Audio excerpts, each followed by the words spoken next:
fair shot. Nicely done. Let me truss this one up and I'll make my way over to you.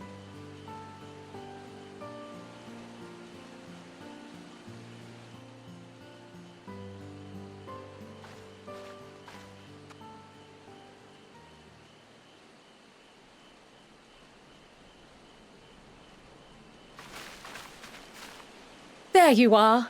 Any new revelations?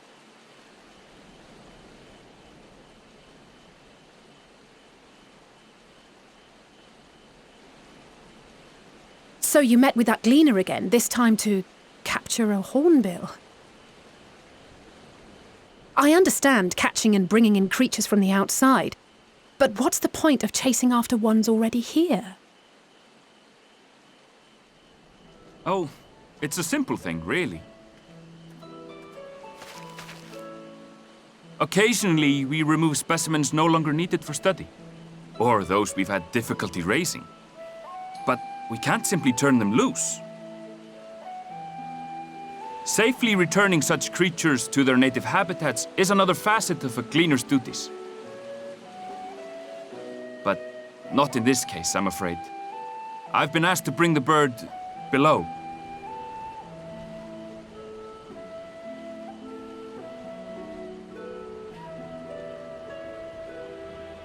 The restricted section in the lower levels of Labyrinthos. Open only to a select few researchers handpicked by the Forum. The projects down there are the subject of rumor and hearsay. Forbidden magics. Advanced technologies that can never be allowed to fall into outside hands. Even Archons are not privy to the truth. Those who are, the researchers involved in this secretive work, are not permitted to walk freely in the city, and are instead required to live in isolated quarters. What could a facility subject to such strict security protocols possibly need with a hornbill? An experiment? Possibly. I wasn't afforded an explanation. But judging by the requisition list given to me and my colleagues, I doubt it's for any kind of advanced research.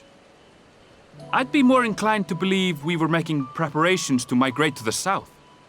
Mericidia or thereabouts. What? Why would you say that? Much of the flora and fauna we were asked to procure could serve as reliable sources of sustenance. They're comparatively hardy species, too, able to endure harsh climates. And among them are specimens known to be effective in improving soil quality and purifying water. When you put it that way, migration does sound like a reasonable assumption. That's all it is, though. An assumption. Through our tasks, we gleaners glimpse only bits and pieces of the Forum's plans. Our prime concern is that our requisitions, be they living or otherwise, are properly preserved for the knowledge of future generations. Now, I really must be going. I regret that I cannot reward you as you deserve.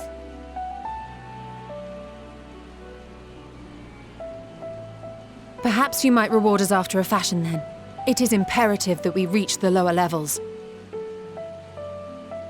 And seeing as you are already set to descend with your assigned cargo, mayhap we could accompany you as your assistants. I'm afraid that won't be possible. Once the animals have been prepared for transport, we send them down separately via the lift. I will, of course, follow after to make my report, but I can hardly pass you off as porters when there's nothing left to carry.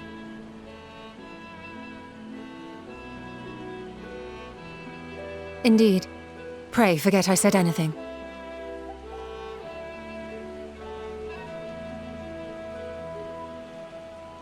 How do you feel about climbing? If you've strength and the courage to brave it, then there is another way down.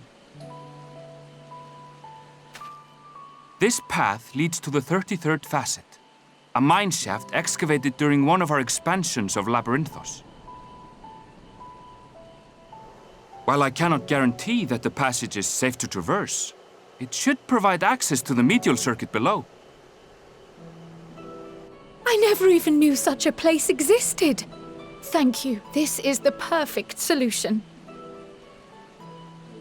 You're quite welcome, but consider yourselves warned. If the going proves too treacherous, you'd do well to turn back. I bid you good day.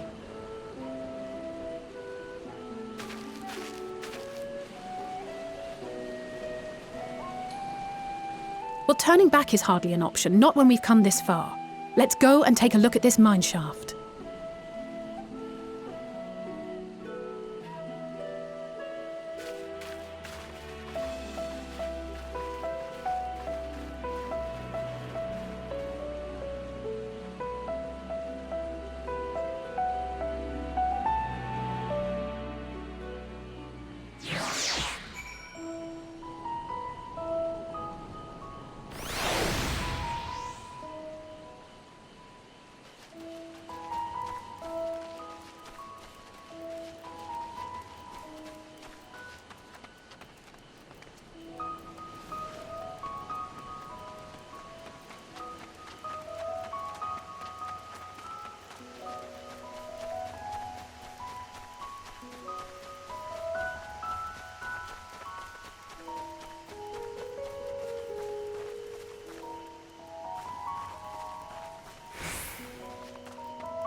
Hard to look away, isn't it?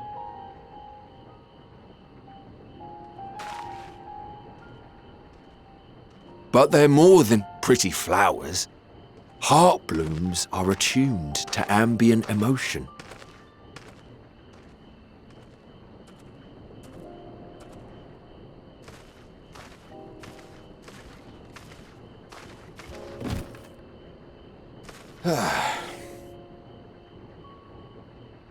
You don't seem convinced, but believe me, it's true.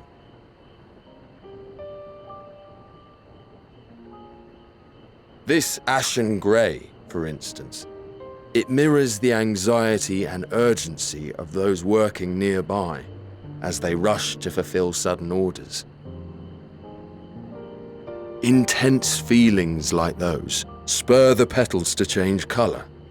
Bright glowing hues in the presence of joy, dark subdued shades for frustration or despair. Yet even with the collected wisdom of Charlian at our disposal, we've yet to identify the underlying principle of this empathic effect. And there are other mysteries besides.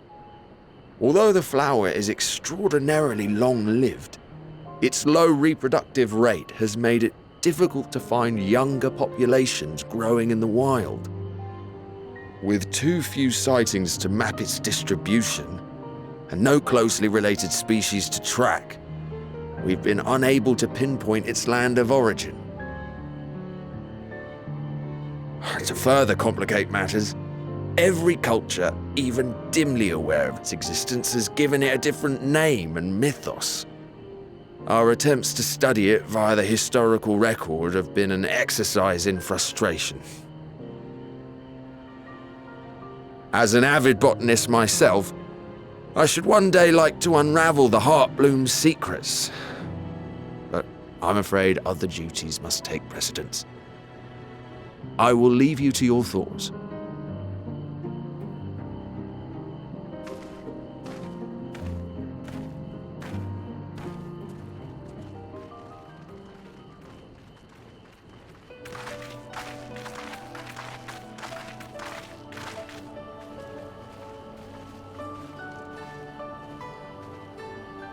Have you learned aught of interest?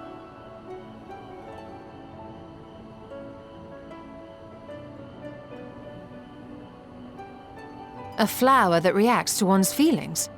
Strange. I must say, I have never heard of such a thing.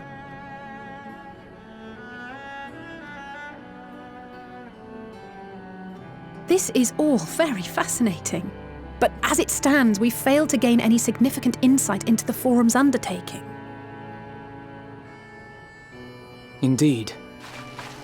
While there is certainly enough activity to support Erenville's supposition that a priority has been placed on improving food production, unfortunately for our investigation, these workers were never informed as to how their duties serve the master plan.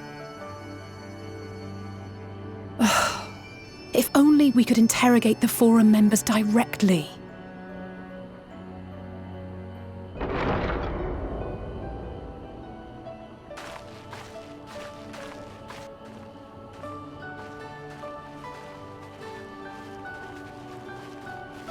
Isn't that the entrance to the Archaeum?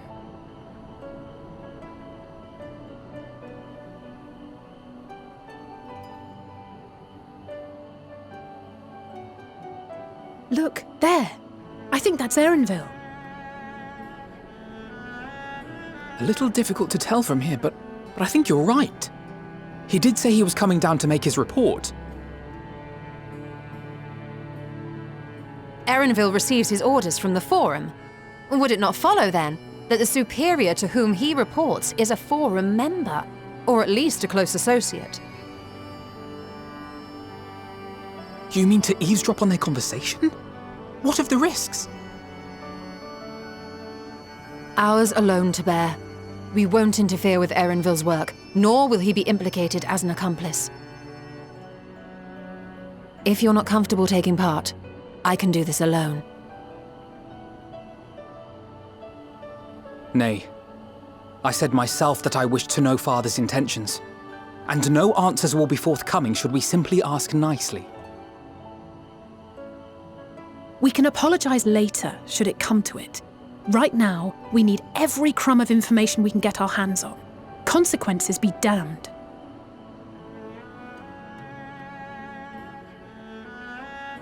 It might be best if you came along as well. In fact, we should all...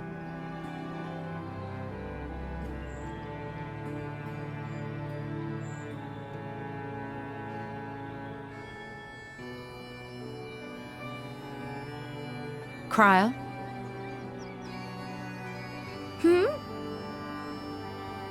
Oh, yes. That certainly sounds like a plan.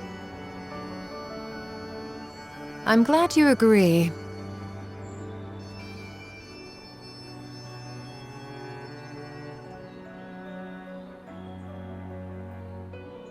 Quickly! Erenville is on the move. We need to get closer before we lose him.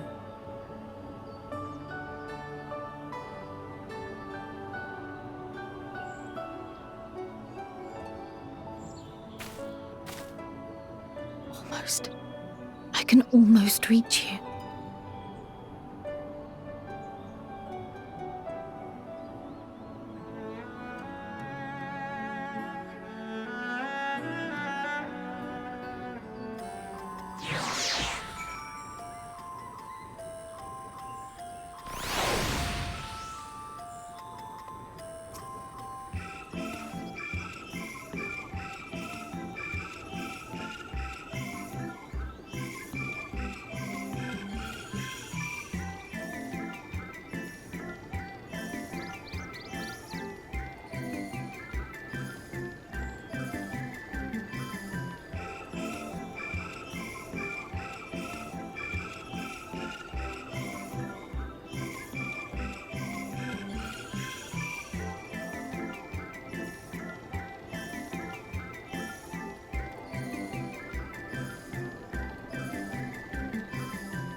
I trust you will find your compensation to be more than satisfactory.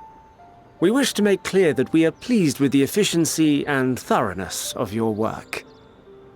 So much so that we have come bearing new tasks in need of your competent hand.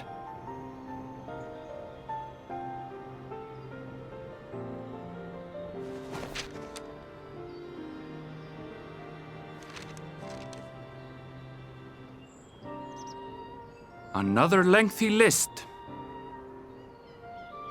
If I may speak frankly, the Gleaners have been pushed to the point of collapse by your unending demands. We are not familiars to be exploited. We are Sharlayan scholars and we deserve an explanation for this unseemly treatment. What warrants such urgency?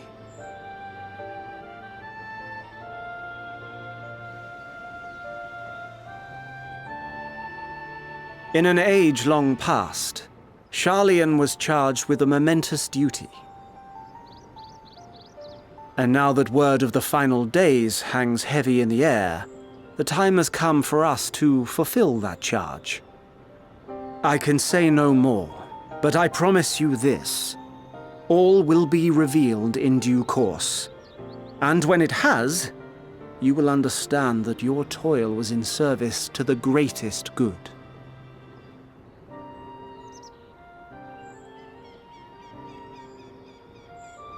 Then I will do your bidding. For now. But unless you wish the Gleaners to rise up in protest, I advise you to offer tangible improvements for our working conditions. Your promised revelation does nothing to address present circumstances. A fair point. Your concerns will be conveyed to the Forum.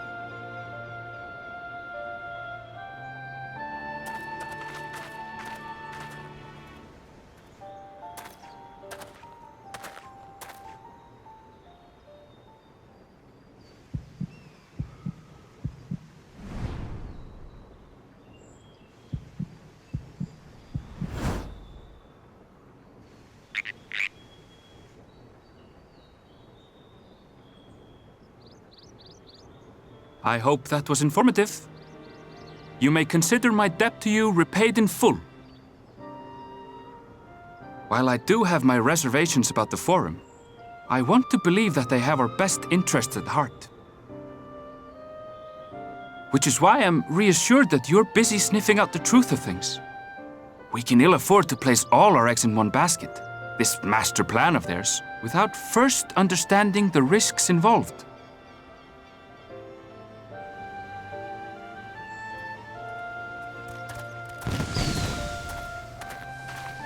Wait! How did you know it was us?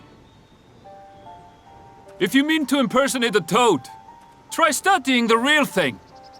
And don't try to fool an expert.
for you.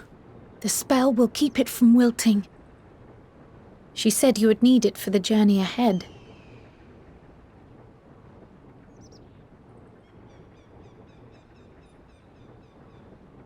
Will you speak with her now? I cannot hope to match Minfilia's clarity, of course, but...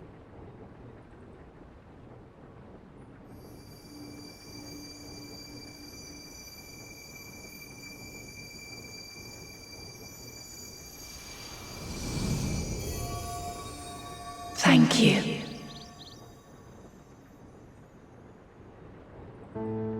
Do not worry. She has lent me her body for only a moment. Just as I could not save the first from the flood of light, it has become arduous for me to interact with the physical world without assistance. Though I might converse with you for a time, the incorporeal form I assumed on the ship would be incapable of casting even the simplest enchantment. It is in the depths of the ethereal sea, the place to which all life returns, where my influence is greatest. After Minfilia's sacrifice on the first, it was to the sea, here in the source, where I ferried her soul. I wished that gentle spirit to find rest in the world she loved so well. Her, and another who may yet have a part to play, though that will depend on you. Take the flower, walk free, for you are free, to go where you wish, to believe what you will.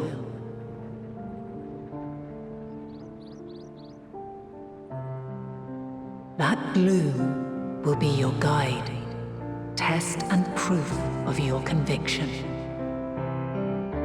In darkness, seek joy. Surrender not to sadness, and see beyond despair. Walk free, and bear the light for others to follow. Together, raise it aloft and let it shine, till the end, blinding and radiant.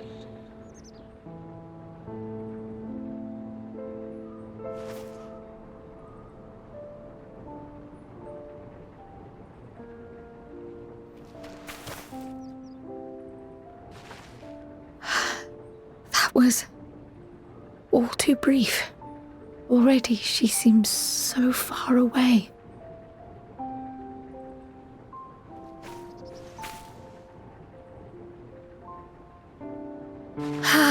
My apologies if I startled you. Ever since we began our descent into Labyrinthos, I had sensed another's will, straining to reach out. Even with my particular talents, though, I was unable to make a connection at first, so weak and tenuous it was. Once I took hold of that wispy thread, imagine my surprise to discover it was Heidelin herself. Needless to say, it seemed wise to learn what we could before letting go.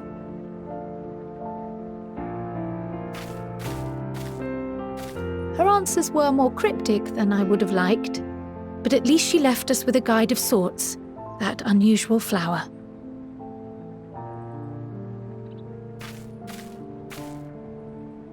Yes, we are definitely making progress.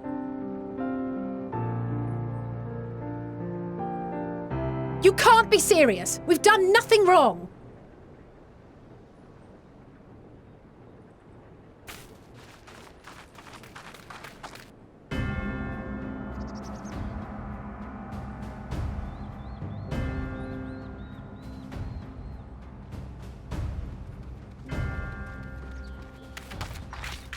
Master Fortuno, what business has the Forum with us? Obstruction and suppression, apparently. Mistress Baldessian, our records show you facilitated the Scion's entrance into Sharlayan by claiming them as assistants for your organization. We are aware of your investigations. After alerting the major institutions to the presence of potential troublemakers, we received word from an Archean custodian. A group operating under the auspices of the students, skulking about Labyrinthos and engaging in clandestine behavior. Clandestine? We may not have entered Sharlayan as scions, but we did naught to conceal our identities. Our only purpose in this city is to seek the truth. I can think of no reason why our actions should warrant the Forum's intervention. 'Tis not our way to discourage the pursuit of knowledge, but the timing of such pursuits must be considered, not to mention their potential impact. With the world in chaos, we, the true caretakers of wisdom, have committed ourselves to an undertaking that demands the utmost discretion. And we will not risk its success by turning a blind eye to disruptive foreign elements in our midst.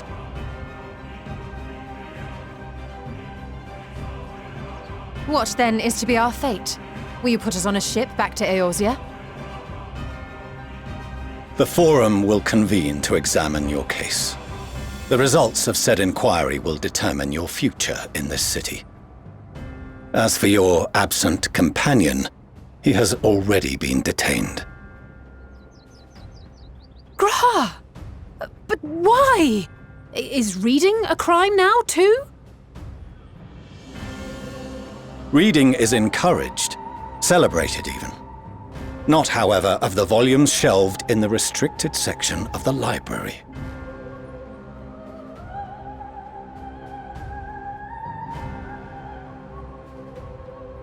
Refusing to comply will only make matters worse.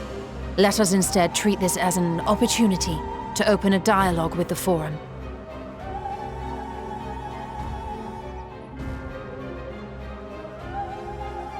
Silence is often one's best defense. I would advise against prolonging the proceedings with frivolous discourse.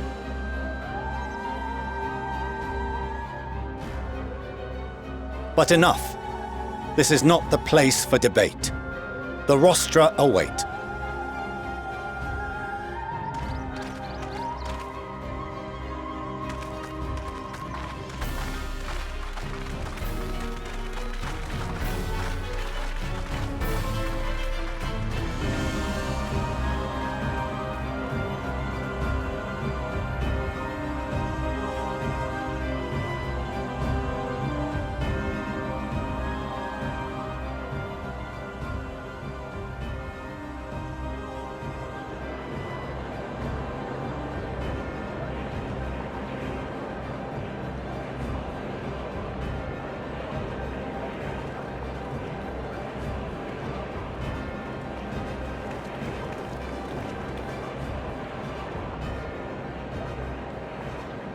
Forgive me. I was careless. We would have been detained regardless. This way, at least, we managed to stay together. I trust your time within the Forbidden Archives was well spent.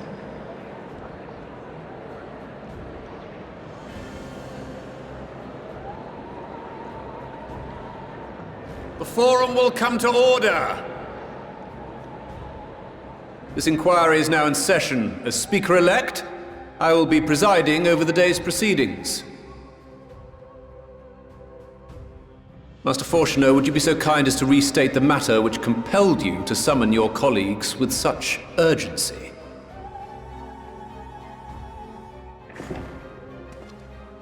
As you are all aware, we recently denied Eorzea's request for Sharlayan assistance. Since then, certain individuals dissatisfied with our decision have taken it upon themselves to interfere with our work. They entered our nation masquerading as associates of the students of Baldessian. But these malcontents are better known as the Scions of the Seventh Dawn.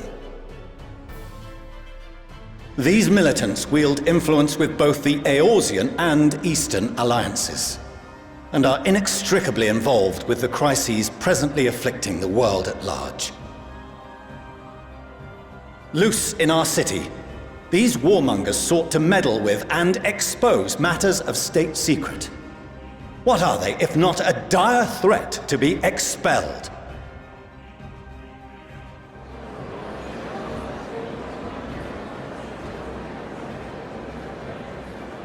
You have tarnished the good name of the students. Galuf would be ashamed.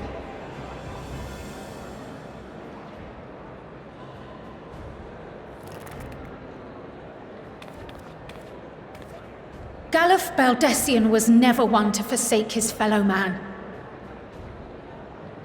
Even if this nation closed every door and retreated from the world, he would have found a way to help the Scions, help every soul of this star fight back against the coming doom.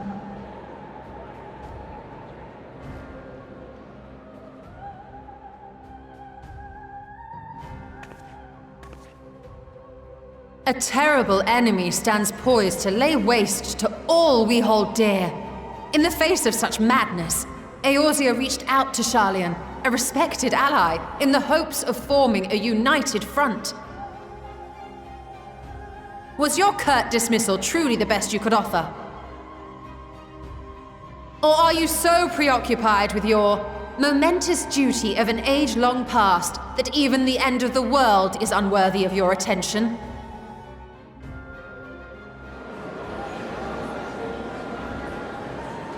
Whence came this revelation? From the mouth of a forum member within fortuitous earshot. Then it seems your findings support my own.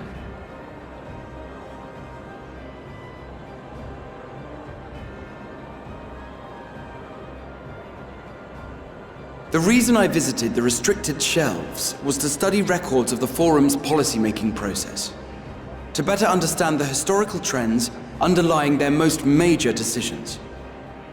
At first glance, the positions of neutrality in war and the accumulation of knowledge above all else appear constant and consistent, the unchanging pillars of Sharlayan society. And once upon a time, I might have left it at that. These days, however, I am more attuned to the subtleties of governance, and so I noticed something odd.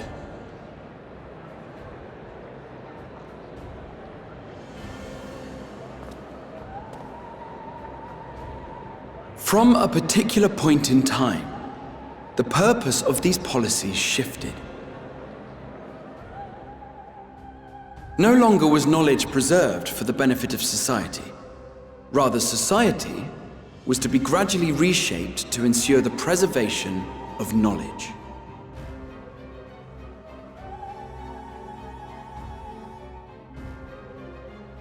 The most conspicuous and telling change was the one which befell Labyrinthos. Once little more than an oversized storehouse, an enormous allocation of funds saw it transformed into an advanced research and archival facility. I also discovered a fascinating account on the finances of our Dravanian colony. The settlement attracted students from far and wide, and the connections and tuition fees thus acquired were funneled into further improvements for the archives.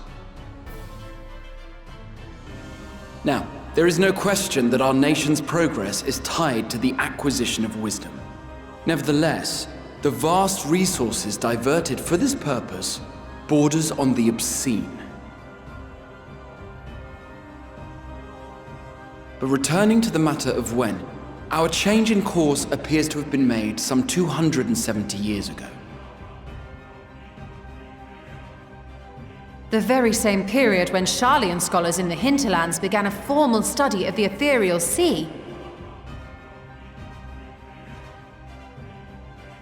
You found something, did you not? And whatever it was, gave rise to your oh-so-important duty. Mind your tongue, Archon. If you had seen...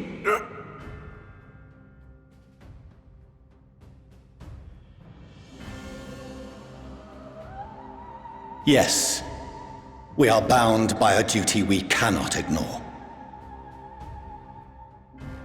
Knowing this, what would you have us do? Abandon our vital work and join you on the field of battle? We will never choose the way of the sword. We will fulfill our mission not through strife and bloodshed, but survival. Come what may, we shall live on. We must. Do as you must, then. But we Scions will fight until the heavens fall, until our last breath.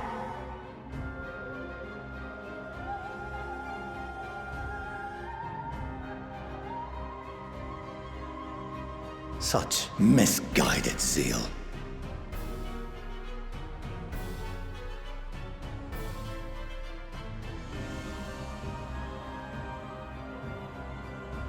Father, Master Fortuno, I fail to understand the stance you have elected to take. But by the same token, I have yet to find a compelling argument to counter the challenge you put to us in Gridania. Still, in the midst of my uncertainty,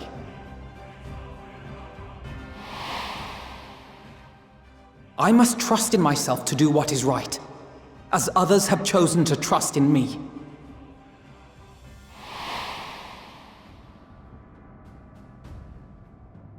So I will continue, as I always have, weighing the consequences of my every action, and allowing my hope for the future to inform my decisions. That's quite enough. Have you all forgotten the reason for this assembly? Skolok Monteshane. He's the head of the Studium and an old friend of my grandfather's. Honestly, every discussion devolves into some interminable debate. Terrible habit. Let's return to the topic at hand, By their own admission, these Scions have resolved to fight alongside the Eorzean nations against the doom which swift approaches. But there exists no evidence of an attempt to incite our citizens to do the same. Furthermore, while our decision may well have been the correct one, we cannot simply bull our way through these disagreements without inviting doubts or objections. Put yourselves in their place. Who among you would leave a tome unopened if an elder forbid you read it with no reason given? Now, if we're to quell further discontent, then we must conclude this matter with a fair and even hand.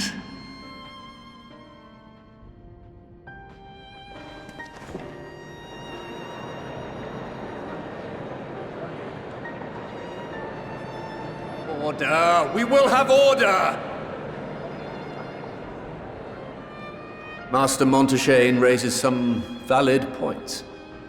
Keeping such concerns in mind, I propose we enforce the following measures. Until further notice, the students of Baldesion are to cease any and all activities within the domain of Sharlayan. You will also refrain from any further investigation into the Forum's decisions and duties. Failure to comply with these restrictions will result in the immediate expulsion of your Scion associates.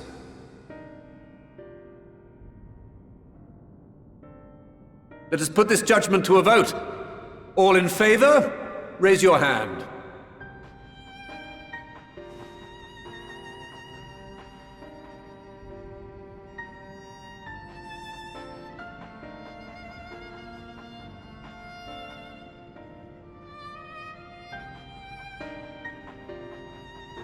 I count 51 for and 48 against. The proposal is passed.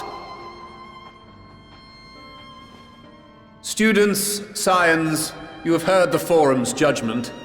Pray abide by it, or face the consequences.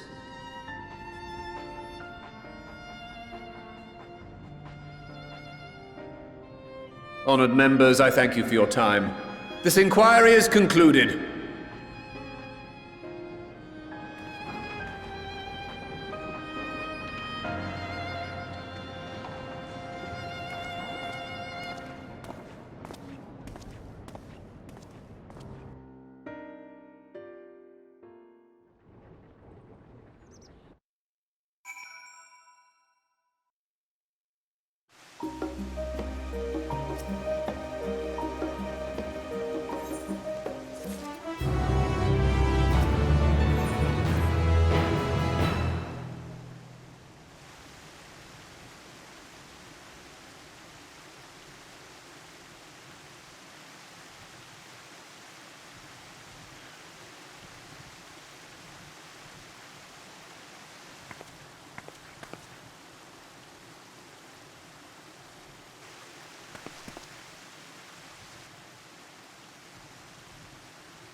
Welcome home, my lady.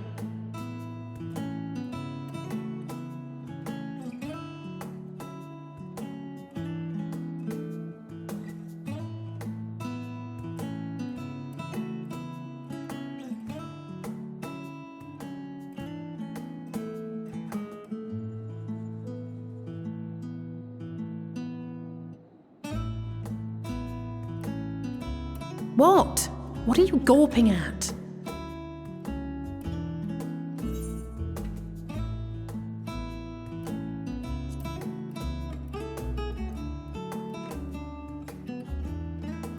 Oh, gods, please don't. It makes me feel like a spoiled princess.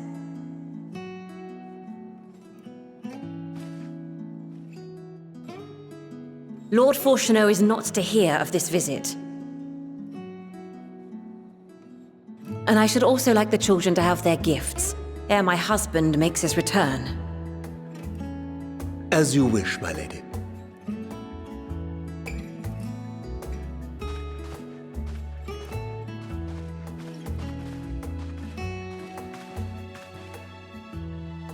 Master Alphino, Mistress Alice, if you'd accompany me upstairs.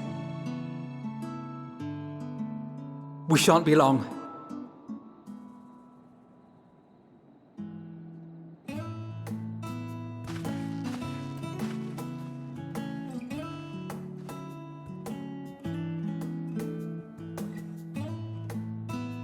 The twins have been sending letters home from time to time, recounting their latest adventures. I am sure they withhold certain details, of course, if only to keep me from worrying. Yet a mother worries all the same.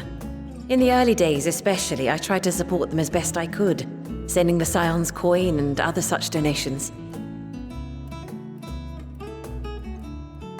Fortunately, they have found the strength to overcome adversity time and time again. Their words grow more confident with every letter, their depictions more vivid. The triumphs and defeats, the joys and sorrows. It is clear that they have come to find value in every experience. But of those they treasure most, it would seem that meeting you might be the most impactful. Why, since that fateful day, I do believe there has not been a single missive in which you were not mentioned by name.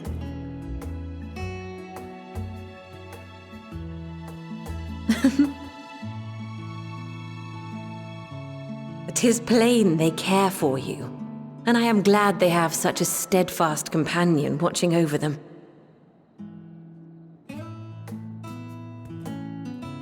Under normal circumstances, I would offer you tea, but alas, these are anything but. In any event, why don't you keep me company whilst we await my children's return? Perhaps you might regale me with a tale or two of your exploits.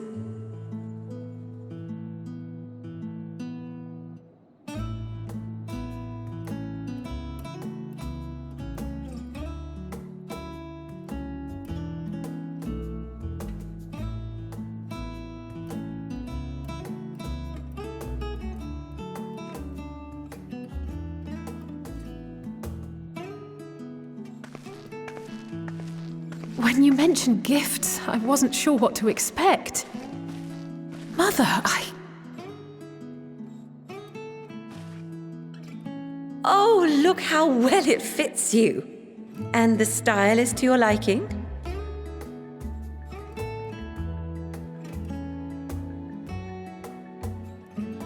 It's perfect. Exactly what I would have chosen. But please, tell me you had something different made for Alphino. Naturally. You are hardly little children anymore. And while I shall miss dressing you in those precious matching outfits, I must respect the individuals you have grown to become. See for yourself.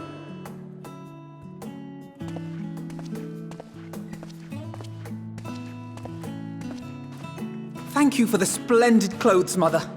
Stylish, comfortable, and eminently practical. I am so glad you like them.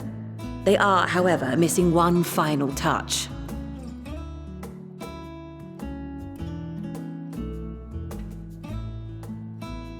If you'd allow me, Master Alphino.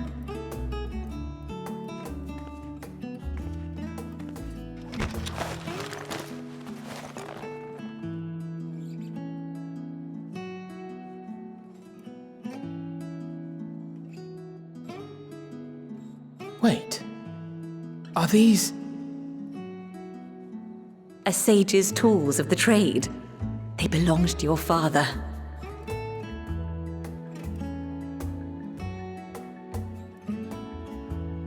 Though he may as well be chained to his desk these days, as a student he was often called upon to venture into the field. He wielded those armaments, both to heal and to harm in no few battles. None so fierce as those you two have braved, perhaps, but battles nonetheless. Thus did I pull them out of storage, to show you that he was not always the man who stands in vehement opposition to you now. And also because it would be a terrible waste of ridiculously expensive House Leveilleur commissioned artistry.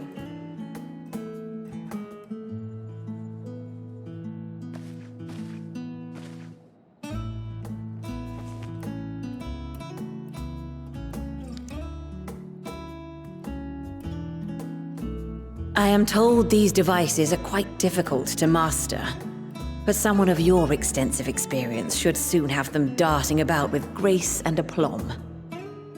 May the wisdom in that crystal serve you well. And please, try to find common ground with your father, that you might come and go without need for this awful subterfuge.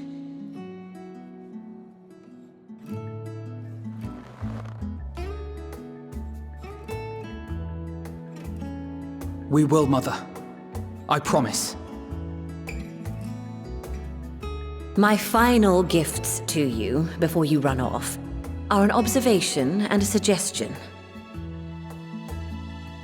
Firstly, Fortunato has ever been a serious man, but it was only after you were born that he truly lost himself in his work.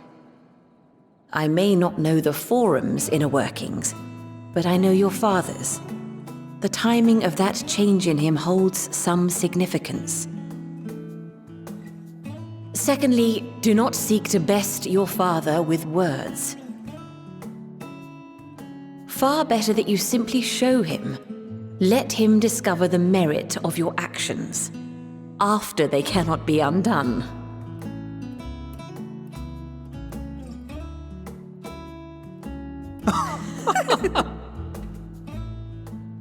Oh, Mother. We shall take your wisdom to heart. Thank you again for these gifts, and farewell for now. Safe travels, my children. Eat well, stay warm, and keep your friends close.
Your time in Thafnir has certainly been eventful. In my opinion, carrying out Vitra's request and assaulting the Tower of Zot should be our highest priority. I agree. While I still have questions concerning the Forum and their grand undertaking, we have all but exhausted our avenues of investigation. Simply pressing them any harder on the subject will almost certainly result in our expulsion. Therefore, I suggest we explore the ethereal sea connection by way of a letter to Master Matoya, then make our way to Thafnir.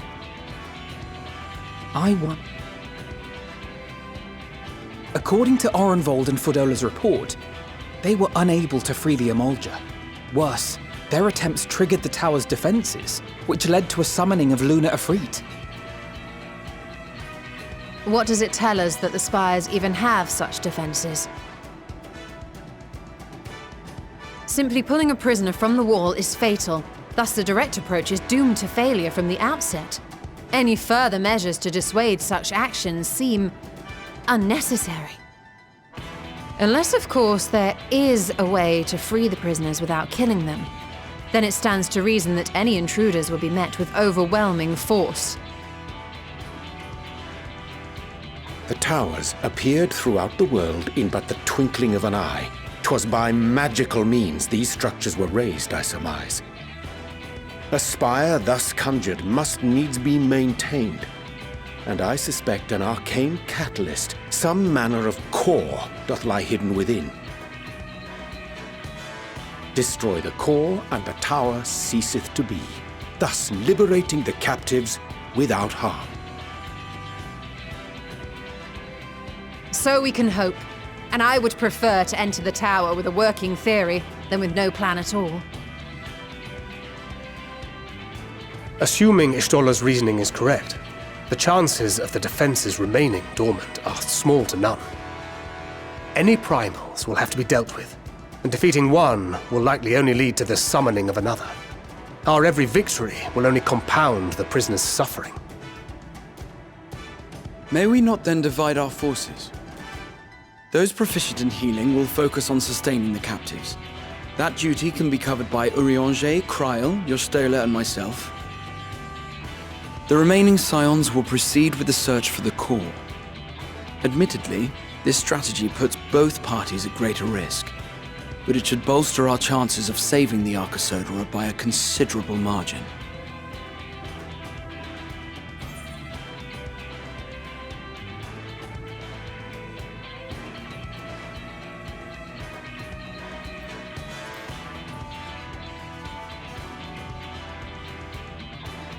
That she does. But I think Alize herself would assert that she's at her best when she's charging onto the breach. And from what I recall from the Grand Cosmos, there's a spring in her step when she fights by your side. Ye gods, will you never let me hear the end of that? Rest assured that I will do what is asked of me, regardless of who I happen to be standing next to at any given time.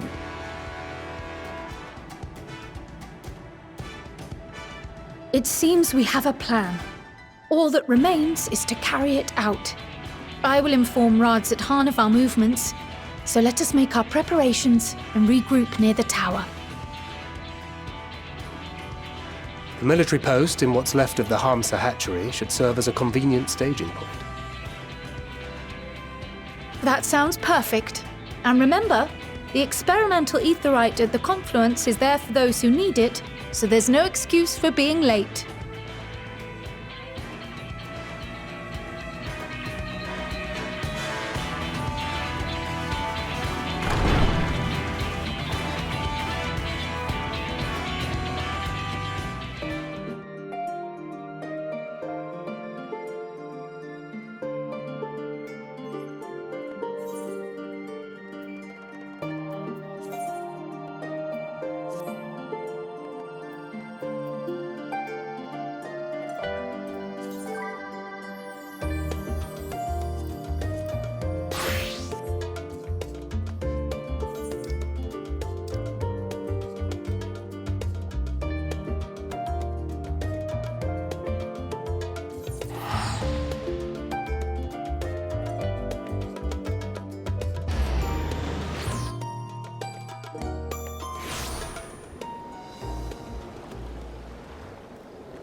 my turn.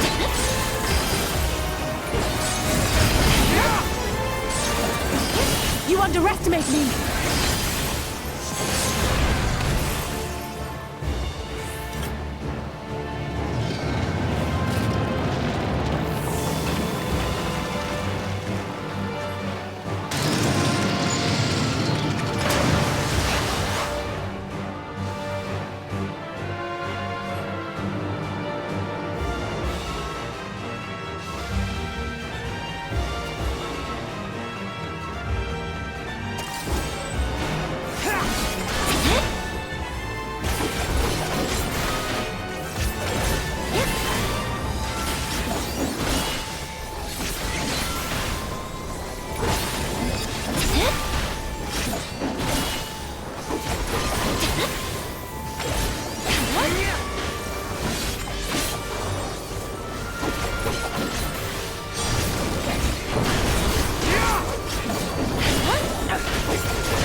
longer!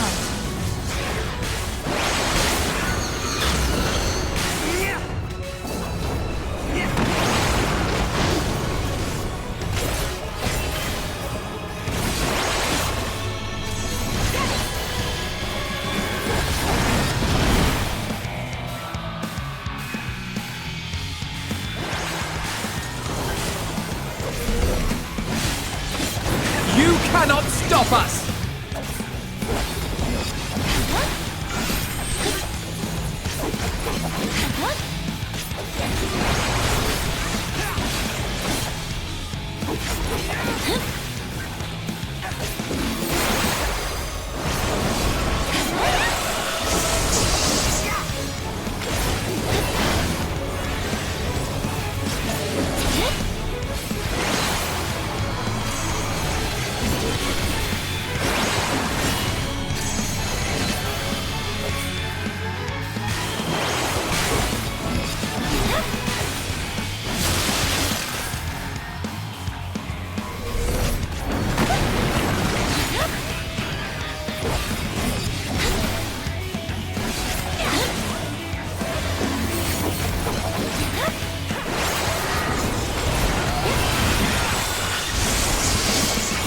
You underestimate me!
You cannot stop us!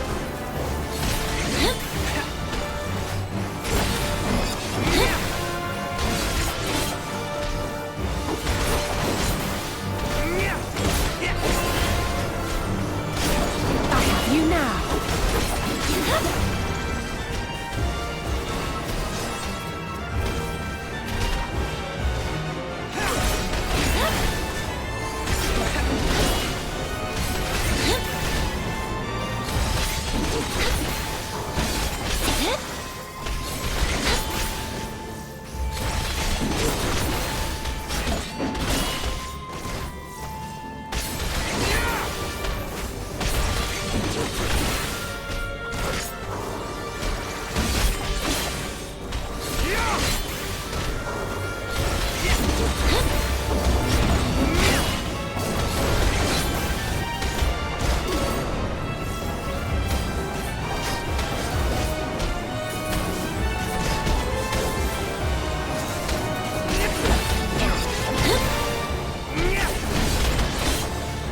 You underestimate me!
You're mine!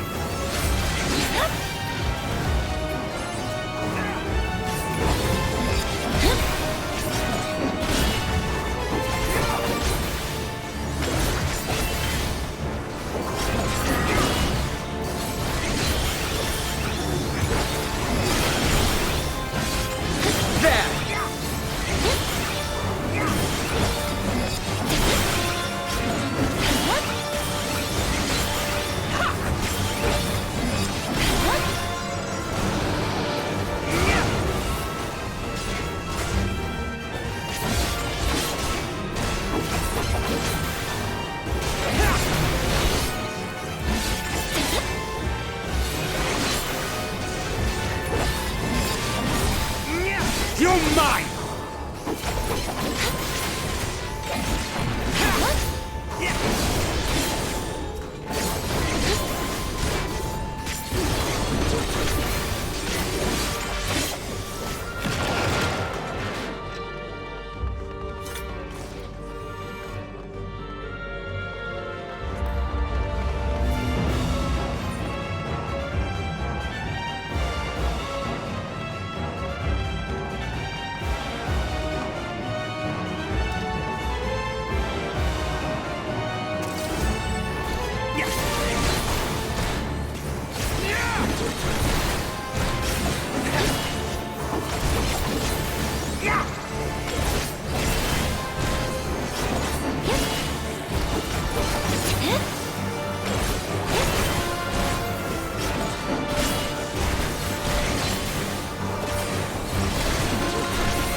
You're mine!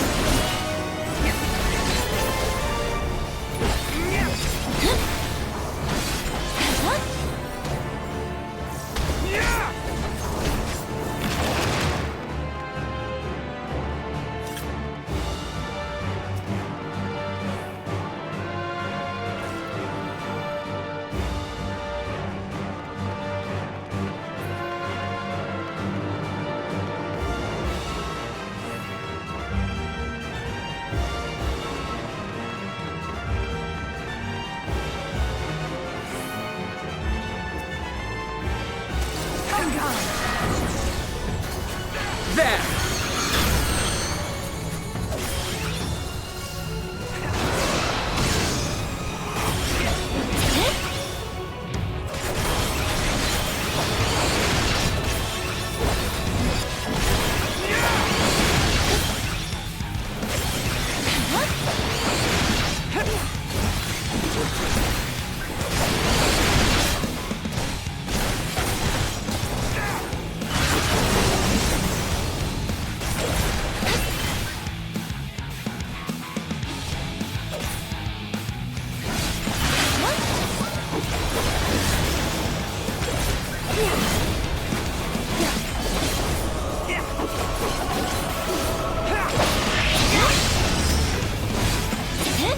There! You're mine!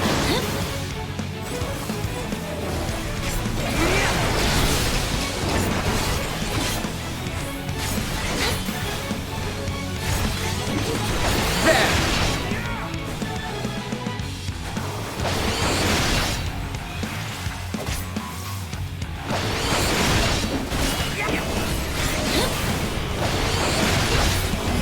My turn.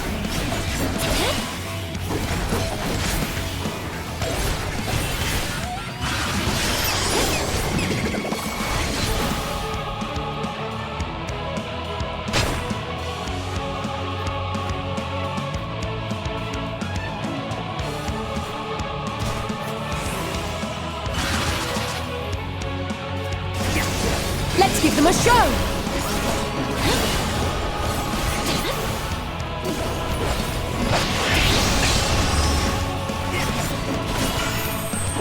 I have you now.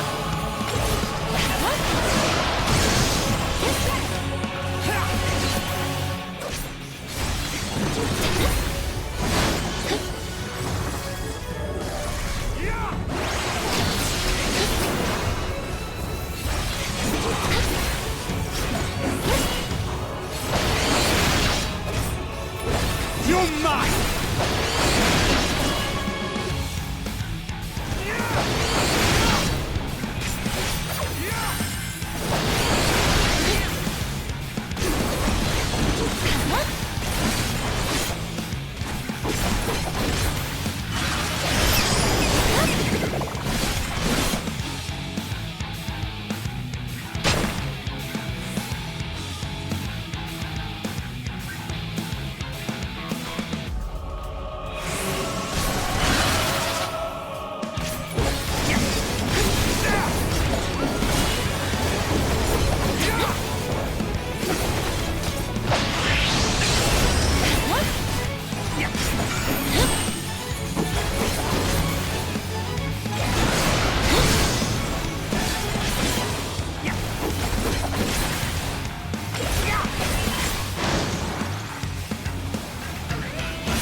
My turn.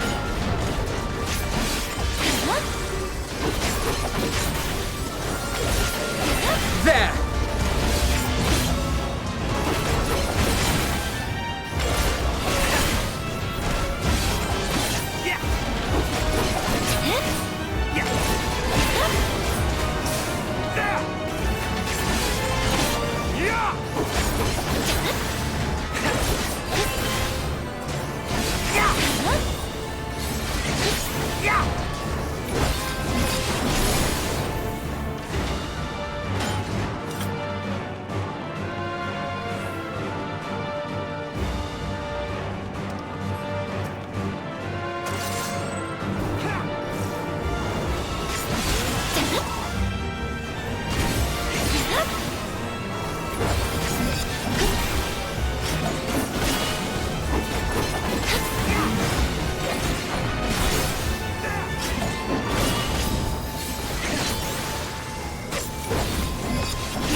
You now.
You're mine!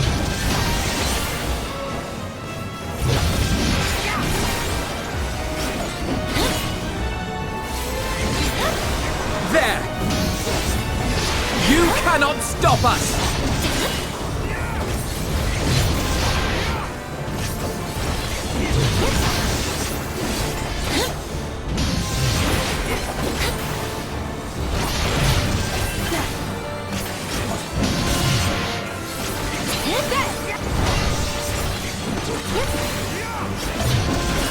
You underestimate me!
You underestimate me!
Cannot stop us!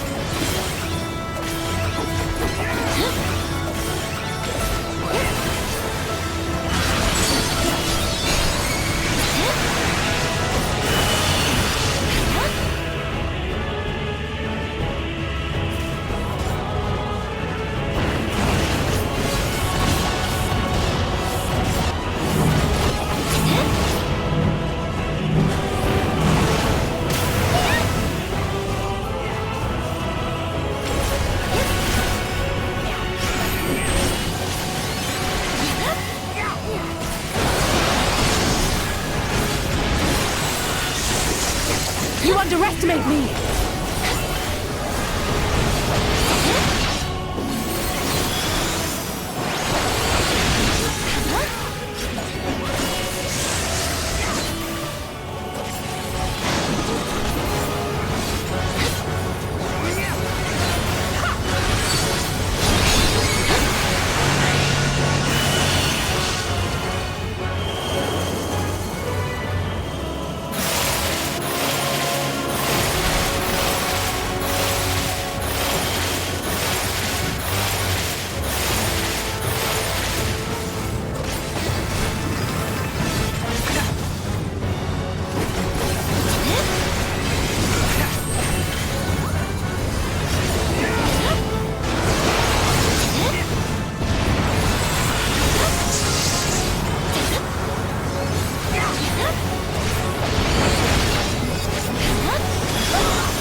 Is everyone all right?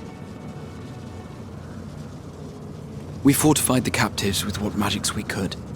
Have the defenses been disabled? All appears quiet for the moment. The lower floors were disturbing enough, but this place feels wrong. The ether is heavy and thick, like wading through a quagmire.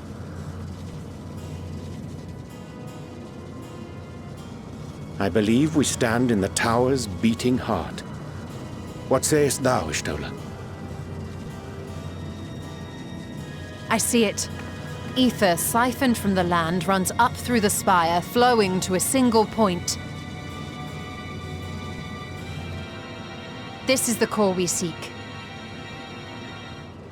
Yet something is off. As large as this structure is, it siphons far more ether than is required to sustain it. 'Tis as if the core is feeding on the energy, consuming it. I need to take a closer look.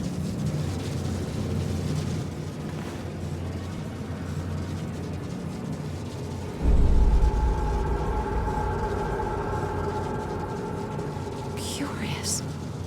There is something there embedded inside the core.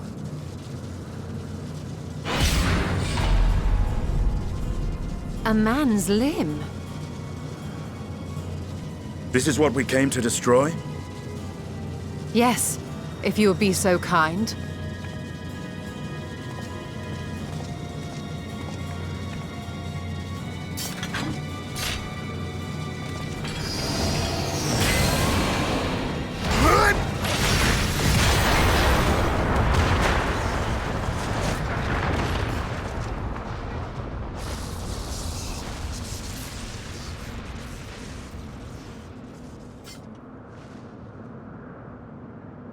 And that should be the end of it.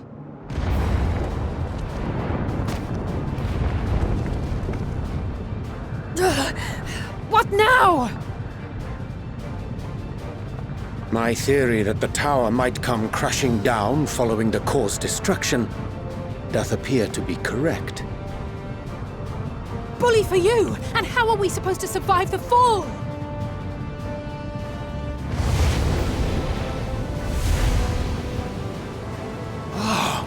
What of the prisoners below?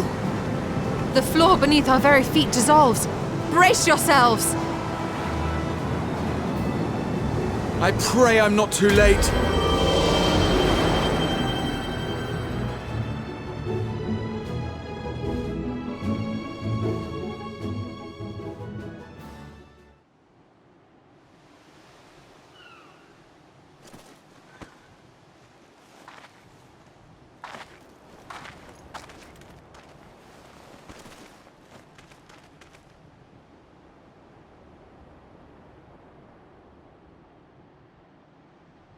Oh, what happened?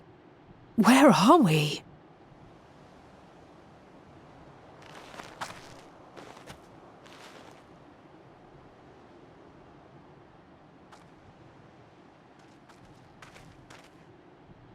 By my reckoning, we're still on the island where the tower stood.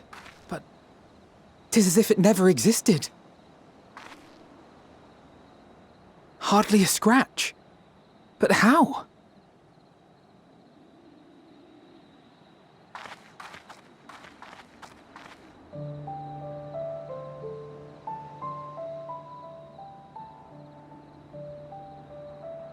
Graha wove a levitation spell at the last moment. Large enough to catch everyone, it would seem.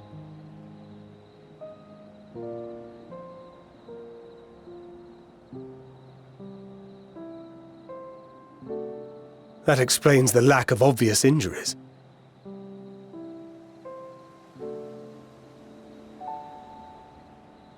The expenditure of so much ether has taken its toll. He will need plenty of rest, but should otherwise be none the worse for wear.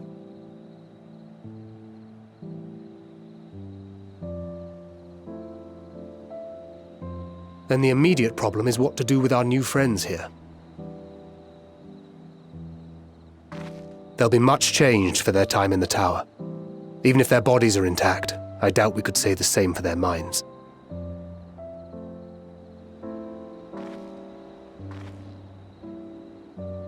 Angelo and I will take care of that. I have every faith in you, Alize, but there are just too many for you to treat alone.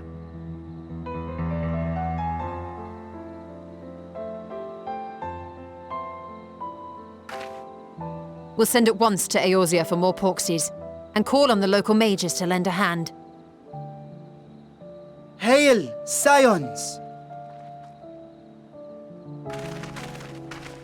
We were watching the tower when it simply disappeared. What happened here?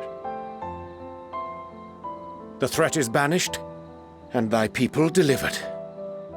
They are, however, in need of treatment, and we of a secure locale and helping hands to assist us in its provision.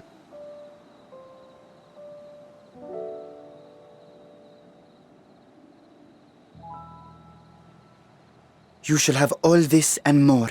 Come, let us convey these unfortunate souls to the city.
Are we the last to arrive? I hope we've not kept you waiting. Not at all. Your comrade is feeling better, I trust. Much better, thank you. Harness remedies are certainly potent in more ways than one. One becomes accustomed to the taste, although I hope you never have cause to do so. Pray, take your ease.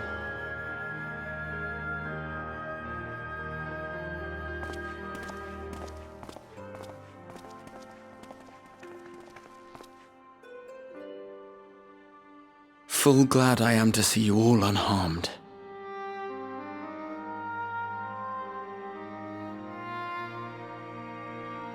Valiant scions, for your heroism, you have my boundless gratitude.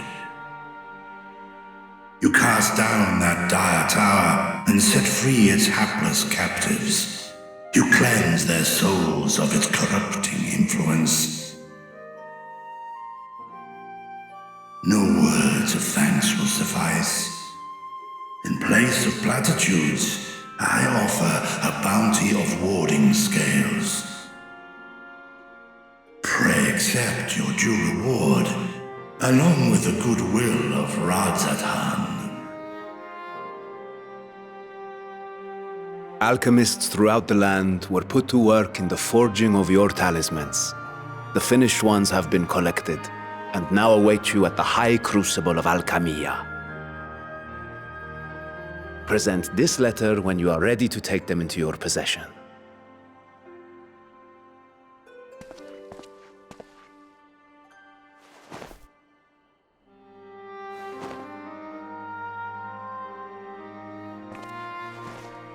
We are humbled by your generosity. Know that the inventive wisdom of Radzat-Han will be vital in restoring serenity to our star. Every single one of those scales came from you, didn't they?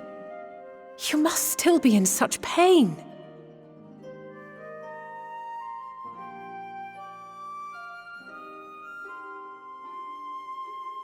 "'Tis of no moment, a mere annoyance compared to the dreadful suffering inflicted upon this land and its people.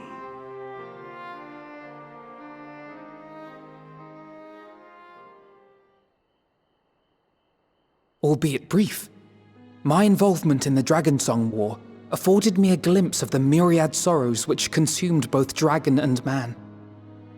Though you were half a world away, such tragedies as befell your kin must have affected you deeply.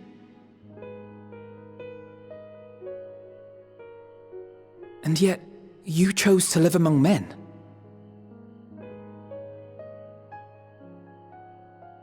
In the age when that conflict first bloomed, my choice had already been made. In some distant place, man slew dragon, and dragon slaughtered man. Yet no hate could I muster for those smiling faces which did look to me for guidance. Not even my brother's righteous rage could rally me to his cause. I huddled here, secret and still, hoping against hope that which I had built would remain untouched by the chaos and carnage.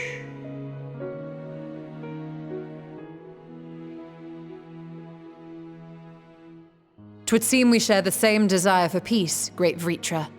To that end, I wonder if we might trouble you with another question. The Telophoroi are intent on recreating the final days, an apocalyptic event which we know to predate the sundering of the star.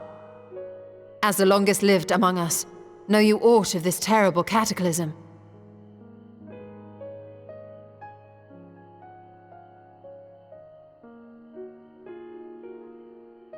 Nay. When war and strife drove my sire from his home, he crossed the great expanse with only our unhatched eggs as company. He alighted upon a shattered source, its 13 reflections long since scattered beyond the rift. Of events preceding his arrival, he knoweth naught, save that which Hydralin hath deigned to disclose. I see. So again, 'tis the inscrutable Hydralin to whom you must look for answers.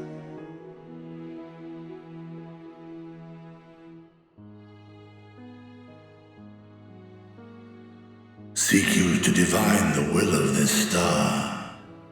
If so, I have a tale which may afford you some small comfort.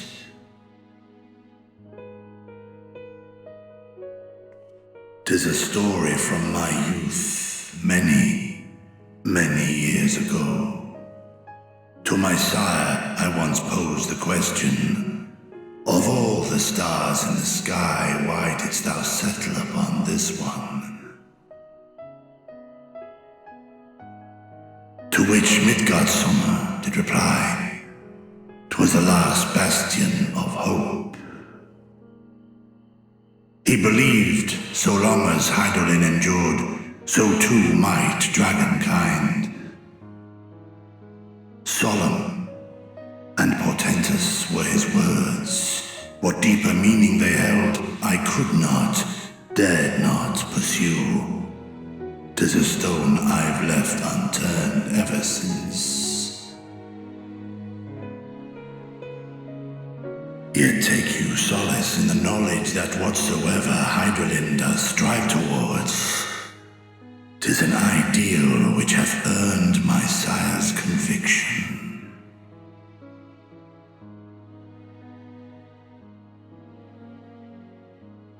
Thank you, Vritra. You've given us warm reassurance in a world gripped by cold uncertainty.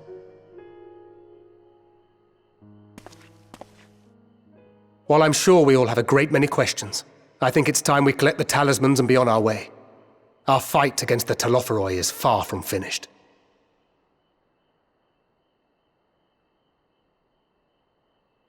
We must take our leave, but please do inform us if we can provide any further assistance.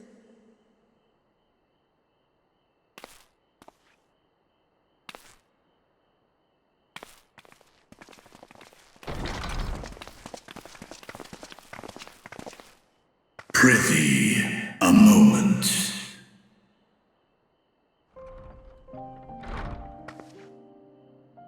There is one whom my sire hath judged worthy of honor and respect. The one known to men as Eorzea's champion. This hero of renown and rumor, 'tis thee.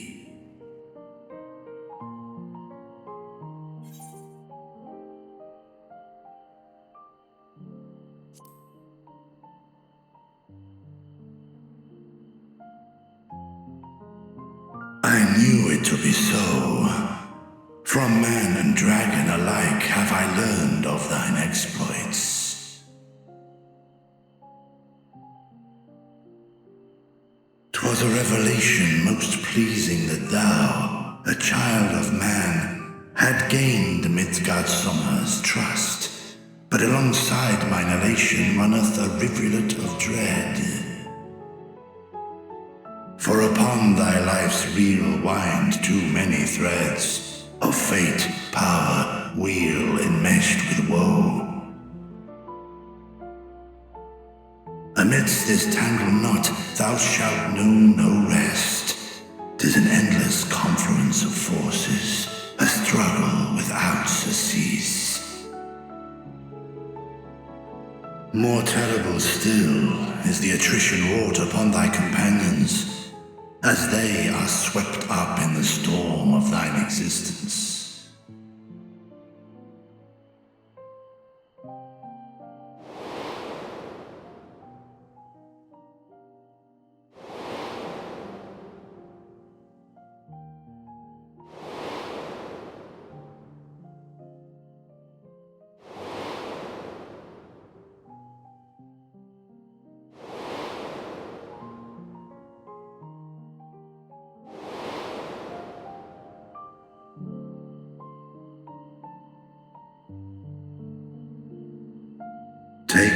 Guard and protect them well. They will be your strength and your salvation. The hope thou wilt need come the end. Even cowering behind my curtain, I know the suffering of the powerful. I have watched my siblings driven mad by loss.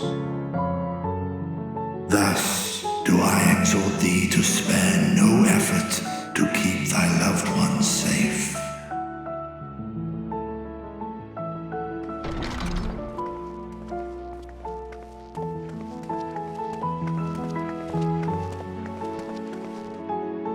Apologies. We hadn't meant to interrupt. It's just that we do have a history of suddenly collapsing, and when you didn't follow us out... 'Tis I who must apologize. I have detained your champion overlong with idle chatter. Go. At war's end, I pray I welcome thee back into my hall, where together with thy joyful comrades, you may toast your triumph.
These are the talismans we were promised.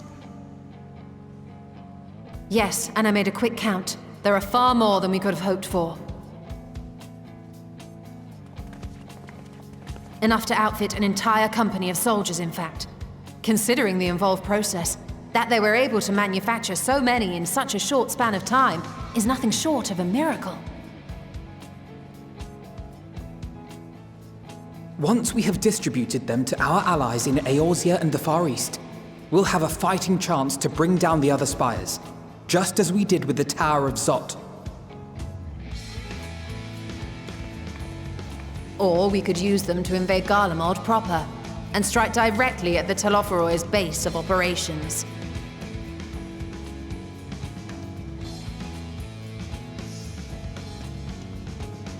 Of course, we would need to consult with various Alliance leaders before such a drastic measure could even be contemplated.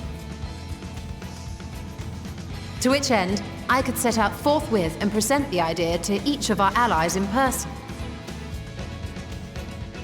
Pray allow me to undertake some few of those journeys. I find myself restless and in need of purposeful duties. I can head eastward. Bosnia and Dalmasca are just a short hop from here. And Doma's shinobi network should come in handy for passing on the word. We shall share the burden then. Meanwhile, I think it best that you and the others take the talismans back to the Baldessian Annex. We must keep them safe and secure until we've decided upon a course of action.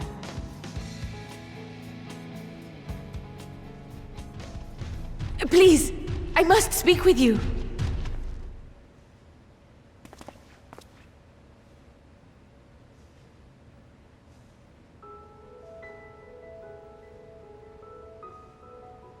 Nidana, you're awake. Yes. When I spoke with the carer at my bedside, she told me that one of the scions, a young woman, had cleansed me of the tower's corruption. It seems I'd been asleep ever since the treatment. But when I awoke and learned you were all still here, I knew I had to come.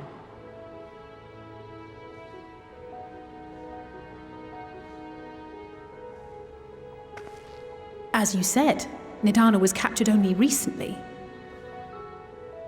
Such a brief exposure is swiftly cured, so I tended to her before we gathered at Megaduta. And I am truly grateful that you did. I cannot thank you enough. All of you, for everything you've done. Destroying the tower, rescuing our people. You saved Thavnair from an awful fate.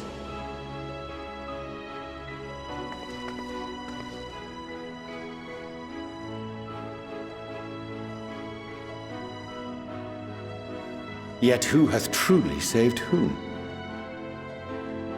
Due in no small part to thine inspirational courage, the alchemists were successful in reproducing warding scales of proven efficacy. Replications of thy work now stand ready to travel across the seas, unto the hands of those who might wield them against this rising evil. The talisman? Is this true?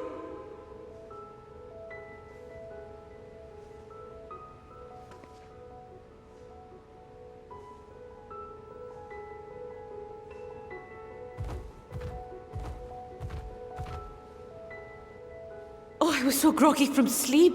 I didn't even think to ask. Oh, our great work sent across the seas. It was worth it. Oh, it was all worth it.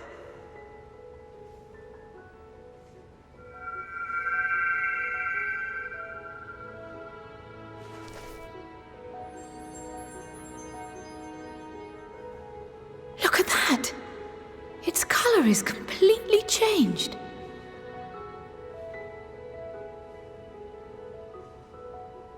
What do you have there?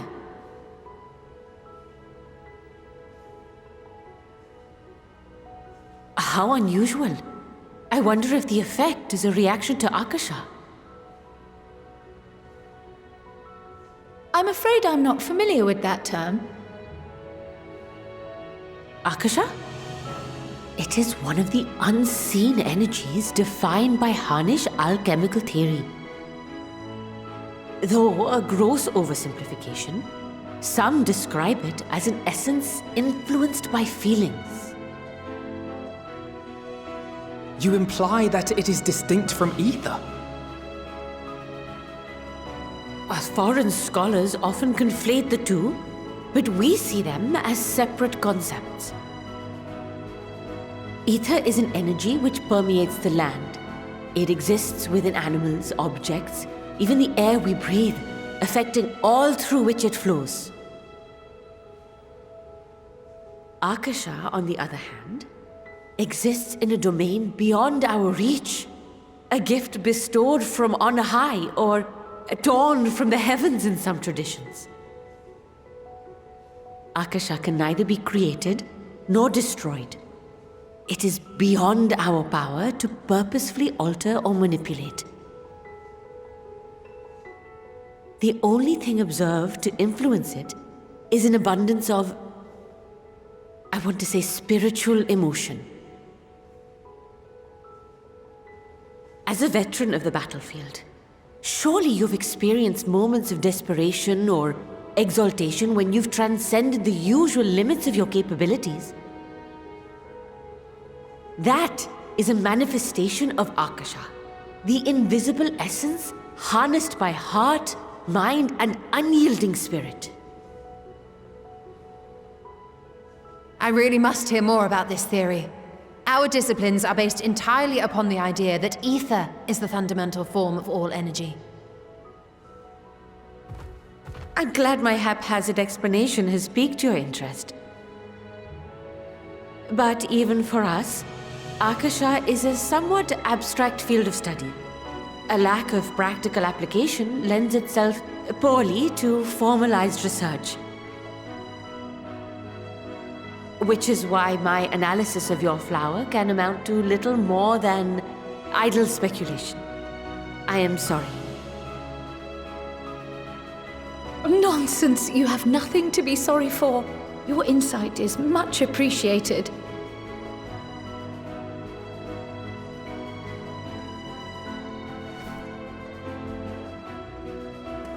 Shall we depart for Sharlayan then? I will see to it that the talismans arrive at the Annex. And we will be in touch once our talks are concluded. I suggest you rest while you can. From here onward, sleep is bound to be in short supply.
Take heart and protect them well.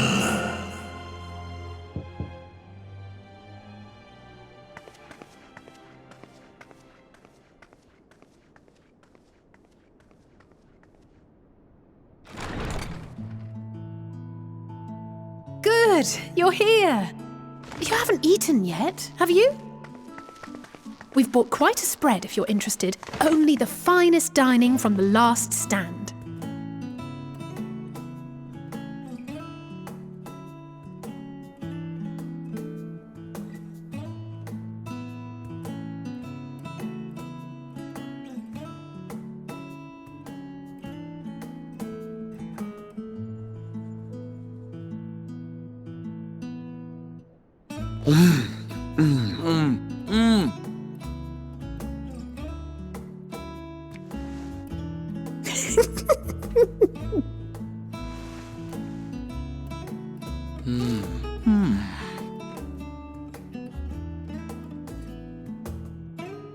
Lest you wonder, we invited Estinian as well. But he refused with a rather grim-faced, "No, thank you." I suspect Charlian cuisine is not to his liking. Oh, I don't know about that. Perhaps our lone wolf just needed some time apart. What? To perfect his brooding stare? Next time, I'll drag him out by the ear, sit him down in front of a Charlian feast, and see that he eats every last bite. An excellent idea. Of all people, warriors must take proper meals and rest if they are to maintain a healthy constitution. Poor Estinian, beset on all sides.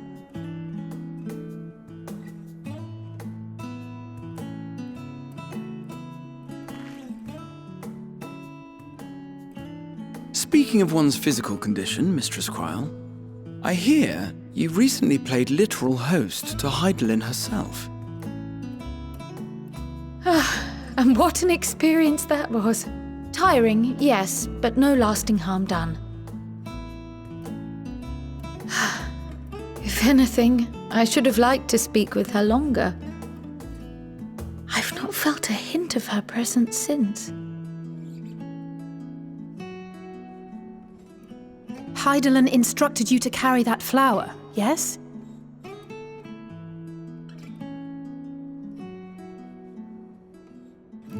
Twill be your guide, test and proof of your conviction. And then something about seeking joy in darkness, was it? Come to think of it, isn't that what happened with Nidana back in Radzat-Han? The flower did seem to radiate a joyful glow, as if reflecting the elation we all felt, the relief of a people with renewed hope. Indeed, and in turn I felt buoyed by that radiance. 'Twas akin to spotting a beacon and knowing we were on the right path. I know we've not yet triumphed over the Telophoroi, or learned the full breadth of the Forum's plans. But even within the midst of our struggles, we find small moments of joy to sustain us. Rare and hard-won perhaps, but it is this pursuit of happiness that gives us the strength to carry on day after day.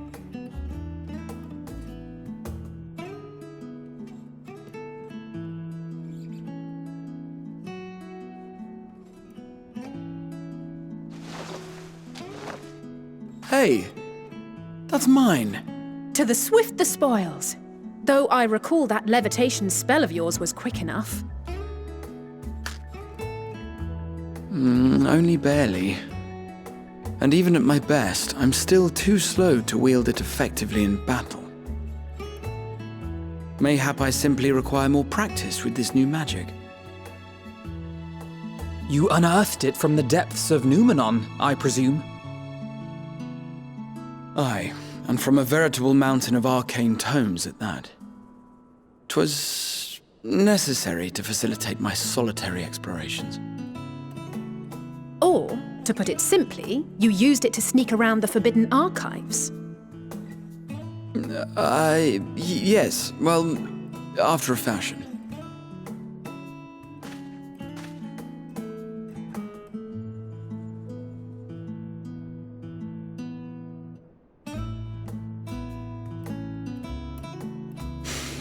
They're tall, you see.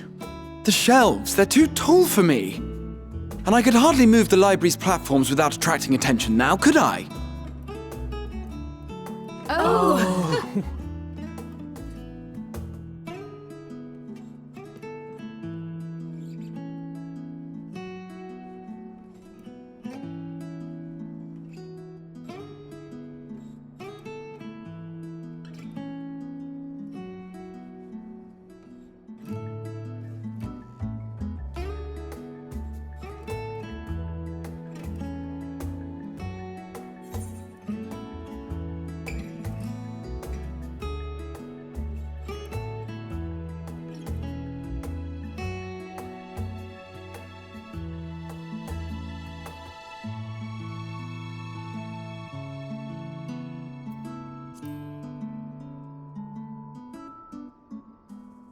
One last cup of tea, then. Dickon said this brew helps relax the mind before bed. And gave us some leaves for free.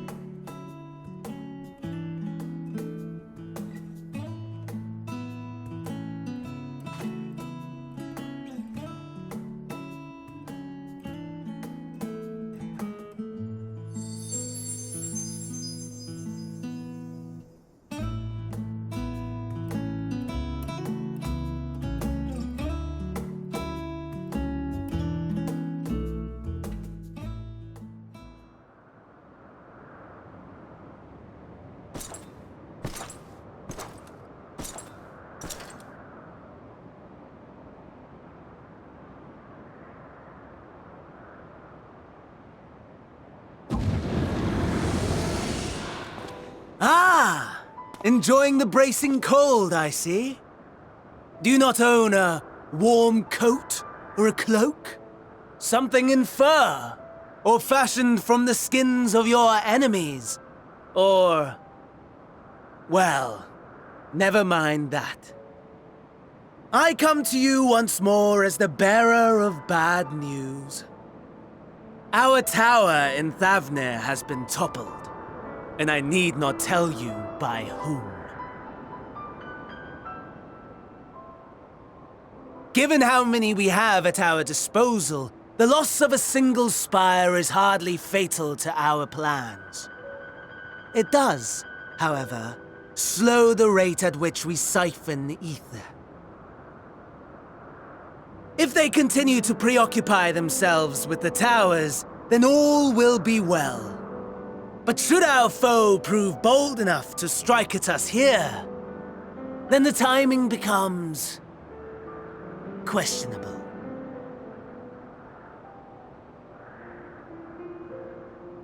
Our foe is bold enough.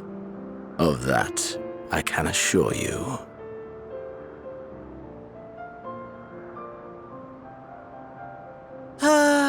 Yes, very well then. I suppose I must prepare a proper welcome. Honestly, talk of your nemesis is the only thing you seem to enjoy. Does nothing else spark your interest?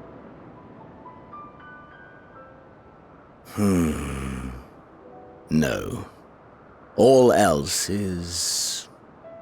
equal. Equally tedious. Equally disappointing. The world is a tepid bog into which we sink, too weak to thrash as the mud clings to our eyes and fills our throats till we blissfully choke. But then came the light, blinding and pure and hot, so very hot, enough to set my soul aflame.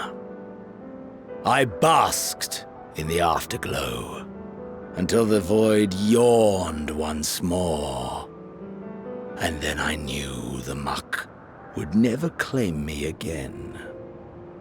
There was naught for me ahead, so I drew the curtain on all that had come before.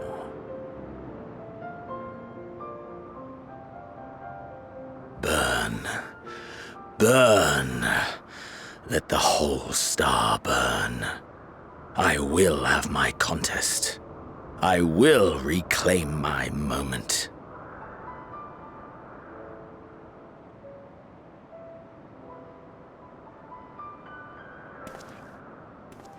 How wonderful that the emptiness of death has not dissuaded you from committing your life to its pursuit once more. I don't know whether to envy you or pity you.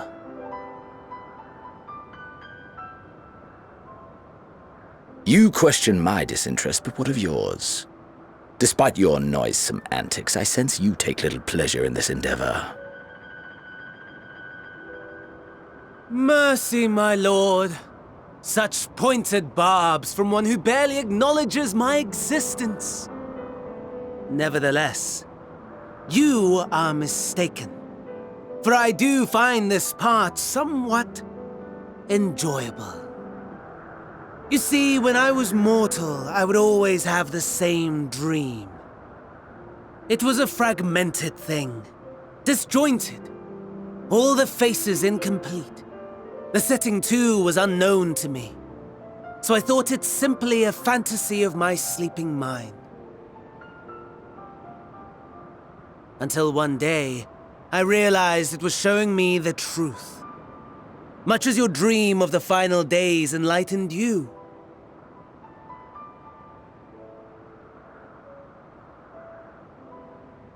And soon, very soon, the rest of the world will see the truth of my dream, too.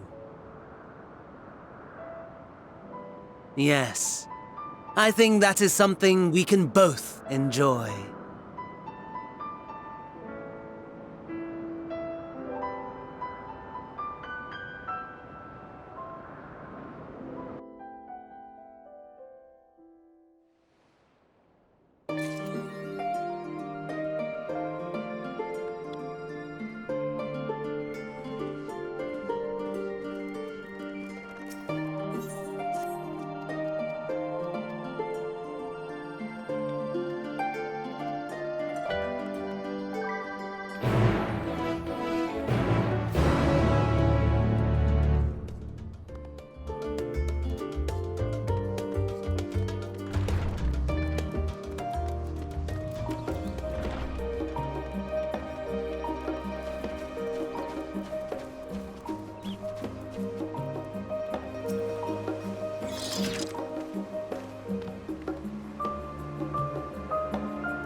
Ah, I remember you.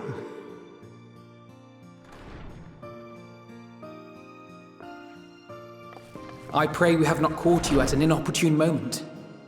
We wanted to offer our thanks for your kind words in the forum.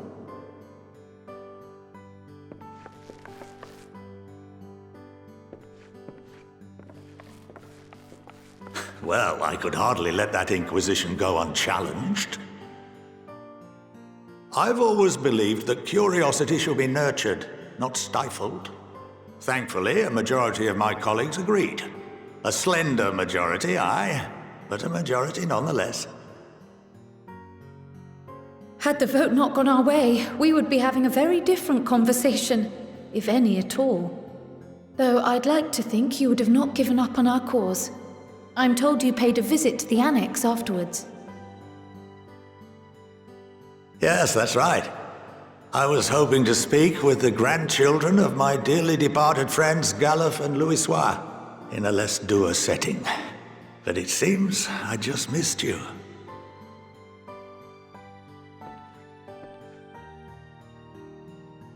I still can't believe how much you've grown.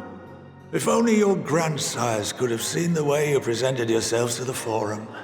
Why, it fair brought a tear to my own eye.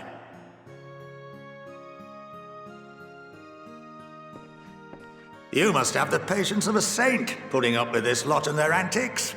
Never mind Matoya's prize student. Luckily, I know a thing or two about managing unruly younglings. If you ever need advice, don't hesitate to ask.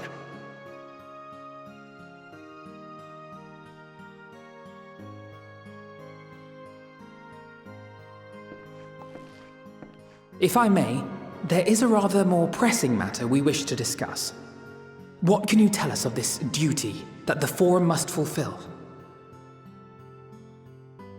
Nothing, I'm afraid. Like all humble servants of the Forum, I am sworn to secrecy.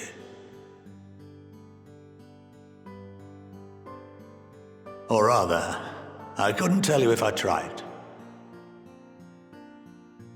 Our duty is of the gravest importance. Furthermore, if the particulars were made public, it would incite widespread panic. As such, those entrusted with this duty have been bound by an enchantment, which prevents us from speaking of such matters without the express permission of the Forum. How is that even possible? It's been some time since I last gave a lecture. Please, take a seat.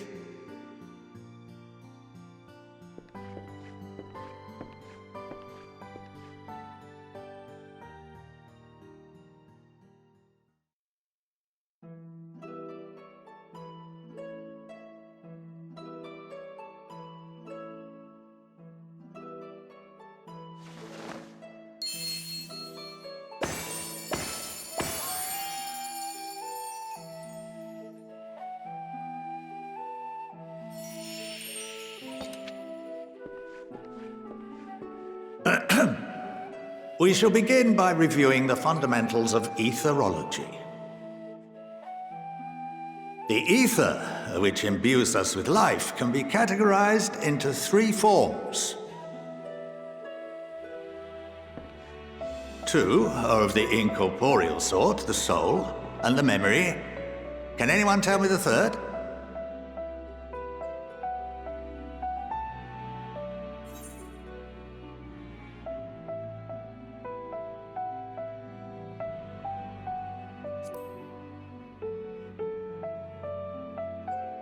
Yes, very good. This is the form with which the layman is most familiar.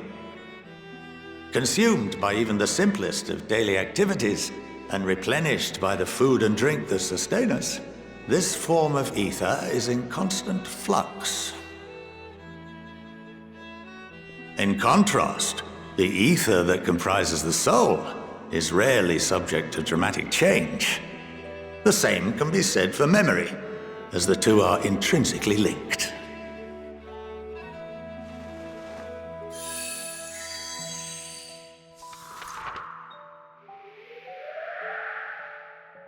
Picture the soul as paper, and memories as words written upon it. Now, what would happen if that paper was doused with ink? The same type of ether as comprises the memories.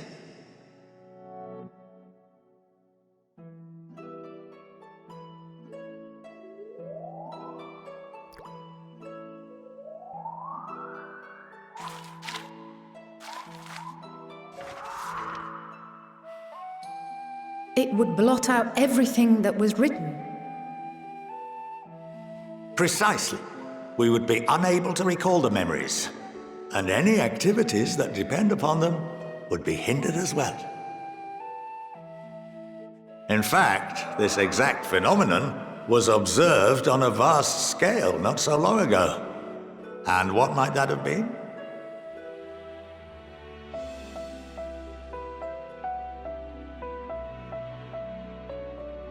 The seventh Umbral Calamity. The people of Eorzea vividly recall Bahamut breaking free of the Lesser Moon and raining hellfire down upon the realm. But no one could seem to remember the events that followed immediately afterwards. Indeed. To this day, we have yet to determine whether it was an unintended consequence or a deliberate act. The enchantment which binds me and the rest of the Forum is based on a similar principle. And yes, it is a contravention of the Sharlayan prohibition against the practice of memory manipulation. Only when a new member is inducted and told of our great duty are they subjected to the process. A necessary evil. You have my word that it would never be used to manipulate the populace? I should hope not. But can this enchantment be dispelled and your memories restored? If 9/10 of our members give their approval, then the process may be reversed. Then, and only then, would we be able to speak freely to others of our sacred duty. Barring that, we must wait until we return to the ethereal sea.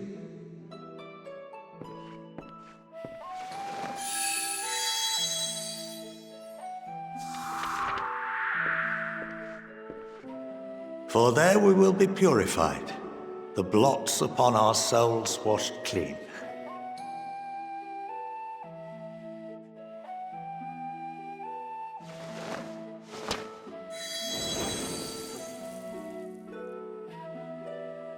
And our memories drift apart and dissolve.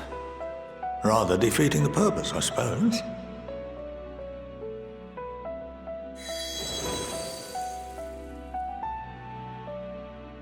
But there are those memories that are indelibly etched upon our souls, some believe.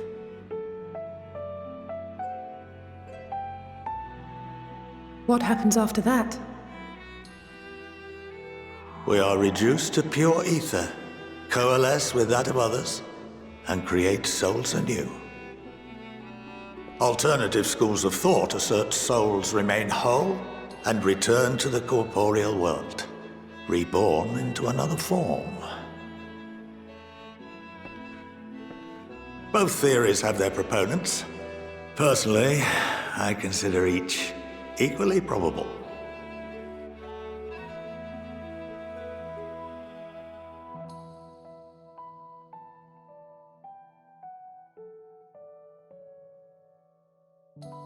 Well, I think that's enough education for today, now that I've given you some food for thought.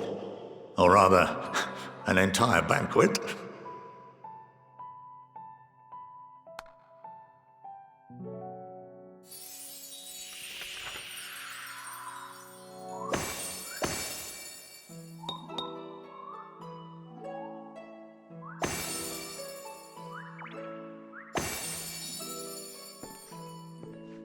I would remind you that although I'm unable to assist you with certain matters, the resources at my disposal may still be of use to you. I'll arrange for you all to be given the run of Phenomenon. Of course, as associate to our alumni and the students of Baldessian, this privilege is extended to you as well, my friend. Oh, and I suggest you speak with Ki Aliapo.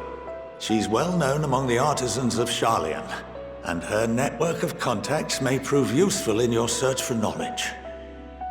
I wish you all the best in your pursuits, wheresoever they may take you.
By the 12.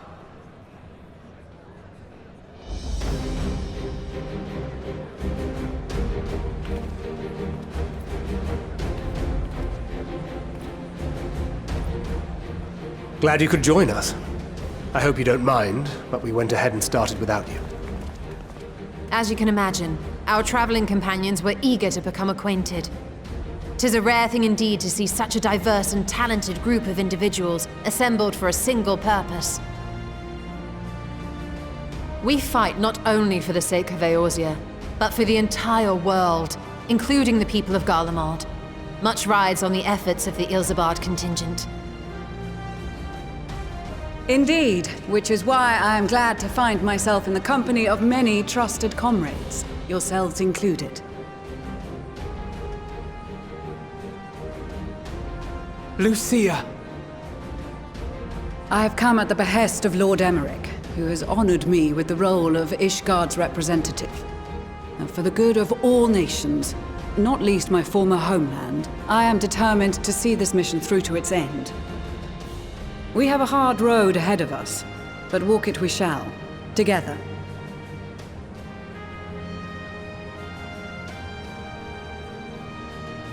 We too welcome this opportunity to work together once more. I have faith that, if there is a way to resolve this conflict, we will find it. Allow me to introduce you to the rest of our company. Everyone! If I may have your attention.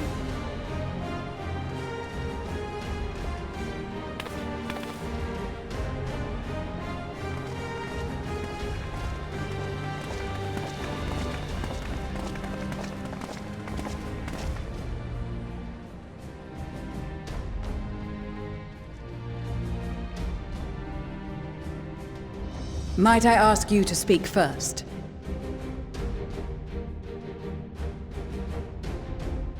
If I must.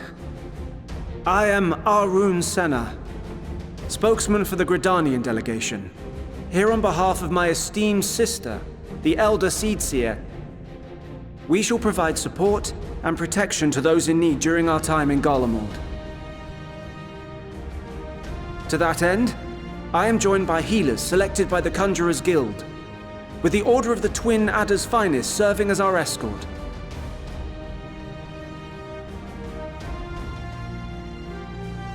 Suppose I'd better say my piece. Wait, I know you. The name's Sicard, in case you've forgotten. Truth be told, I'd rather you had forgotten. Any road, the Admiral asked Captain Hilfear to send his best, and for whatever reason, he picked me. Of course, if I'd refused, I'd be the laughingstock of the bloody executioners, and my reputation's taken enough of a keyhauling as it is. But more importantly, like any pirate worth his salt, I know when you're staring down a storm, you gotta trust in the commander of your ship. So if the Admiral wants us to go to Garlemald, not for plunder and glory, but a promise of peace in our time, then that's what we'll do.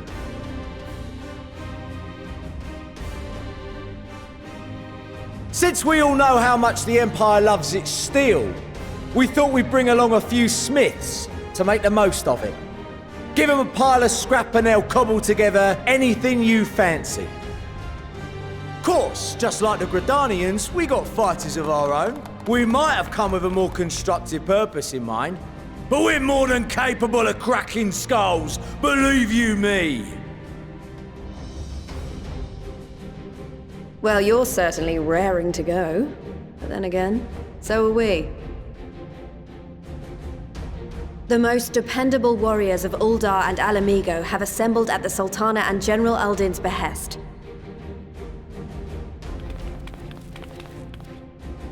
If Garlemald has truly fallen, then the whole place is likely to be crawling with Telophoroi. We'll need plenty of troops to clear and hold a path for others to follow. That's where we come in. Naturally, Marshal Tarapin and I will be leading from the front.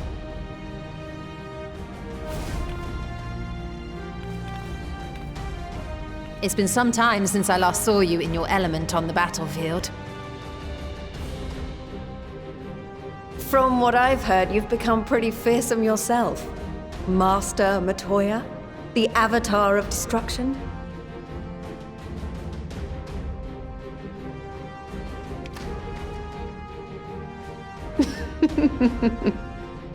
With comrades like these, I know we'll succeed, no matter what awaits us. And then we might finally get a chance to enjoy a good long rest. But until then, let's give it our all.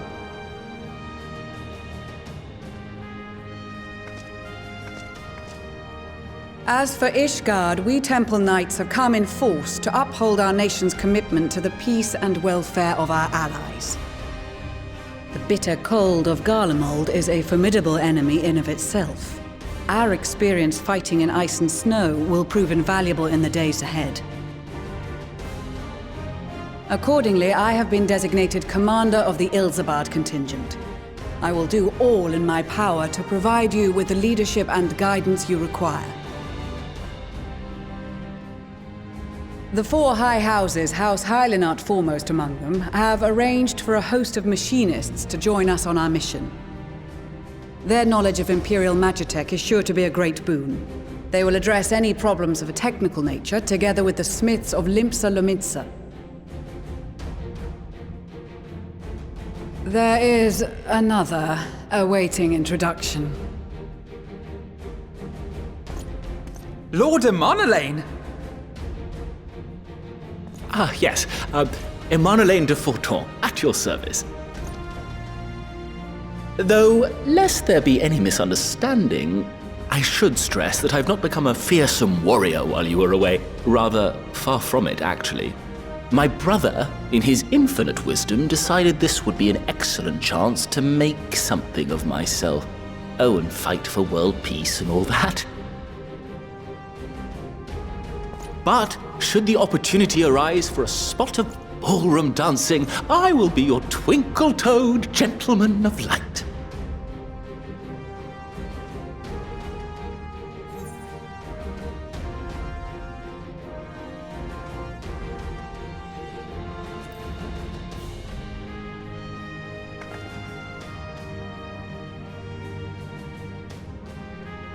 Huzzah! I cannot wait to regale Honoroa with my tales of daring-do. I believe that concludes introductions for the Grand Company of Eorzea. Our allies from the Eastern Alliance were due to arrive some time ago, but it would appear they have been delayed. Would that be the shinobi of Doma? Actually, they've been tasked with relaying messages back and forth between the various Eastern nations. According to Lord Hien, however, an equally capable company of warriors has been sent in their stead. Out of my way, you preening fool!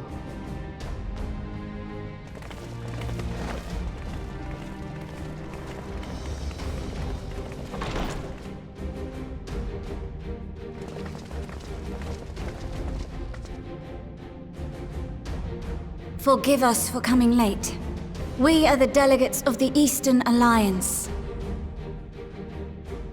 Cyrena, and you've brought company. For battle and blood we come, as a step is sorely lacking in both. No towers befoul our lands, so we marched on those of Doma, only to find them beyond our reach. But now our thirst for slaughter will be slaked. No quarter to the enemy! Sadu Hatun, no. We go to make peace with the Iron Men, not war. Warriors of the Steppe, we've heard many tales of your bravery. We welcome you as allies. And these other ones you have brought are... Members of the Dalmascan resistance group, Lente's Tears. And the Bosnian resistance. Between them, they have a wealth of experience in espionage, and are particularly adept at infiltrating Imperial facilities. Which is fortuitous, since Garlemald's domain is so vast that I could never hope to handle reconnaissance duties all by myself. Dalmasca, Bosnia, Alamigo. All lands which have suffered the tyranny of the Empire. I would never presume to question your motives. Nevertheless, I must reiterate that our goal is to aid the victims of the Telophoroi, the common folk of Garlemald. And they are victims, make no mistake. Though I understand that many may struggle to see them as such. You're more right than you know. For every one of us that answered the call, there were a dozen that refused.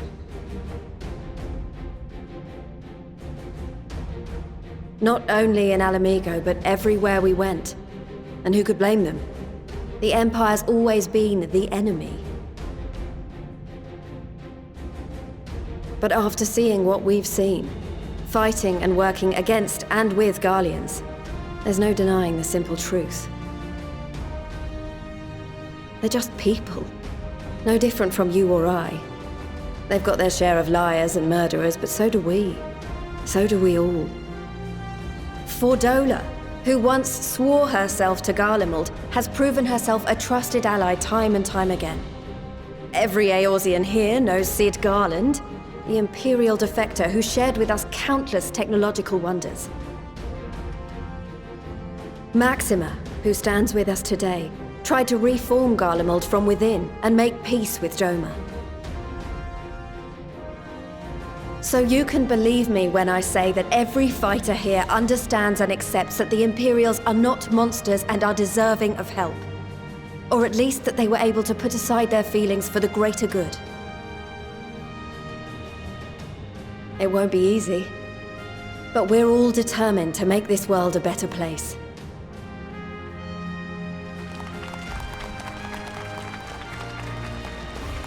What lingering concerns I may have had were clearly unwarranted. I agree with everything you said wholeheartedly.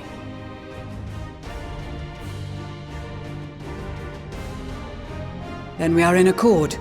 Now, let us review our strategy. To reach the Garlean capital in northern Ilsabard, we must cross the central mountain range. Fortunately, Garlond Ironworks can provide aerial transport, sparing us this most treacherous part of our journey. However, attempting to fly any closer to Garlemald would attract the attention of the Telophoroi. As they appear to have seized control of the majority of the Imperial military, we must assume that includes its fleet. In addition, Garlemald possesses devices that can interfere with airship navigational systems, further discouraging an airborne approach. Given the circumstances, the closest we dare deploy our contingent is an area between the range and the capital, the Magna Glaciers. From there, we must travel the rest of the way on foot. We will also need to bring the airships with us to ensure we can withdraw with haste. Although much of the terrain will be blanketed in snow, we should be able to make use of local roads and shipping facilities. The vast ice field will afford us an unobstructed view of the surrounding area. On the other hand, it will also allow others to easily spot us, so it is imperative that we only make camp in positions where we can easily defend ourselves. And the airships, which must be kept safe at all costs. We cannot account for every possibility, so we must be prepared to think on our feet. We will be tested. Sorely tested, I expect. But for our homes and for our people, and a people not our own but in need, we will succeed. Spare no effort in your preparations. Once we depart, there is no turning back.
Ilsabard, divided in twain by a vast mountain range.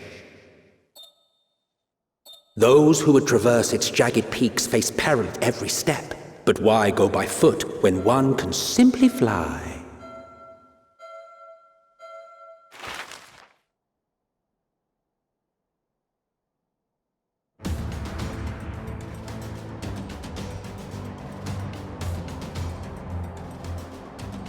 On the outskirts of the Imperial capital, in the frozen wastes of the Magna Glacius,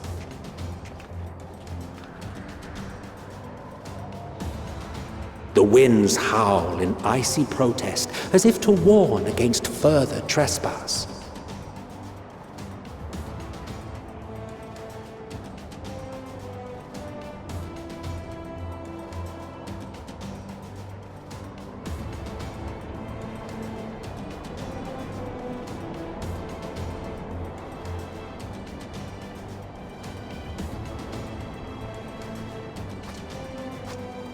We've received word from Thancred's reconnaissance party. They've sighted a detachment of heavily armed Imperials. Survivors of the Civil War, perhaps? Perhaps, but there is more to it than that. Maxima reports that they are led by Vergilia, legatus of the 3rd Legion, which comprises the bulk of their number. However, they are also joined by several members of the 1st. From what I recall, the 3rd Legion fought for Nerva in the War of Succession following Varus's death. The 1st, on the other hand, were under the direct command of the Emperor and rejected Nerva's claim to the throne. These legions were enemies. Indeed. In fact, our sources claim that it was a conflict between them that sparked the Civil War. Yet now, these former foes cooperate to defend a ruined Garlemald from invasion. Then it is all but certain they have been tempered. So, what's the plan? If me and my crew is out reaving, we charge straight in, no messing about. But that ain't what we're here for. Quite right. Soldiers or no, they are people of Garlemald, the very ones we have come to aid. Direct confrontation is unavoidable. Nevertheless, we must make every effort to limit casualties on both sides. Rather than kill them, I would remove them from the field. How so? Savage beatings, disarmament, and imprisonment? Not impossible, but easier said than done in the heat of battle.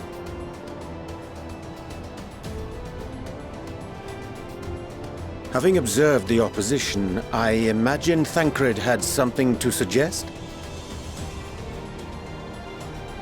He did. He and the other scouts have already infiltrated a supply depot some distance beyond the Imperial detachment's current position. Stored within is a stockpile of Magitech armaments, and once we give the signal, Thancred's team will destroy them all. In so doing, we will deprive frontline troops of materiel, and likely force the detachment to send men to investigate. Divide and conquer. Not a bad idea. Once the scouts have finished their preparations, we will split into 2 groups. The first will form the vanguard, while the other brings up the rear with our supplies.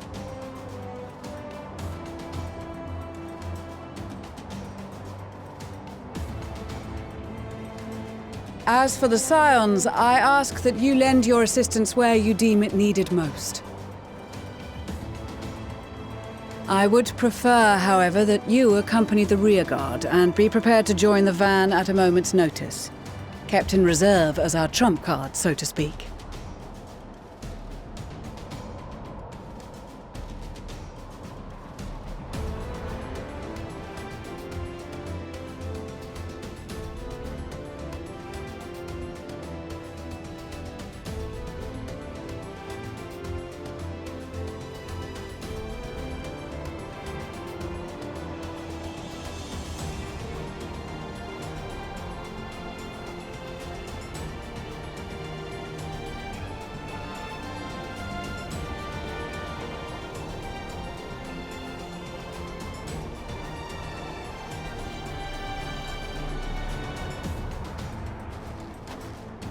Your proposal was well received.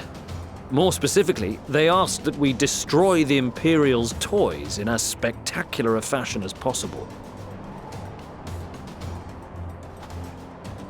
Ishtola always did have a flair for the dramatic. She's not an easy woman to please, but I shall do my best to satisfy her thirst for fireworks. All right, once more for my peace of mind. Our first objective will be to rig the enemy's magitech with explosives. After we've withdrawn to a safe distance, we'll detonate them remotely. Our second will be to issue a deactivation command to the automated units via the control terminal. If our calculations are correct, this signal should reach those deployed on the front line, giving our friends a much-needed upper hand. The blizzard will help us stay hidden, so let's aim to get in and out before it passes. Trust in the plan, and we should all live to see tomorrow.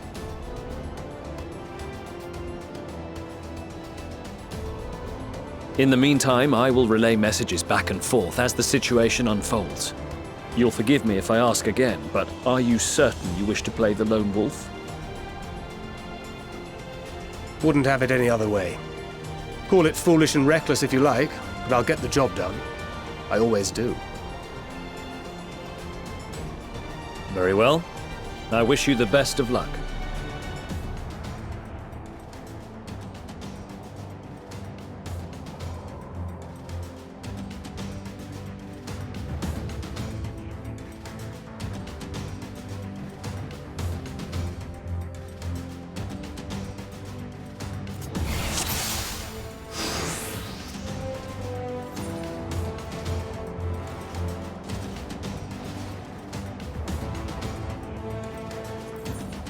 Keep your wits about you. It's time. We only have one shot at this, so let's make it count.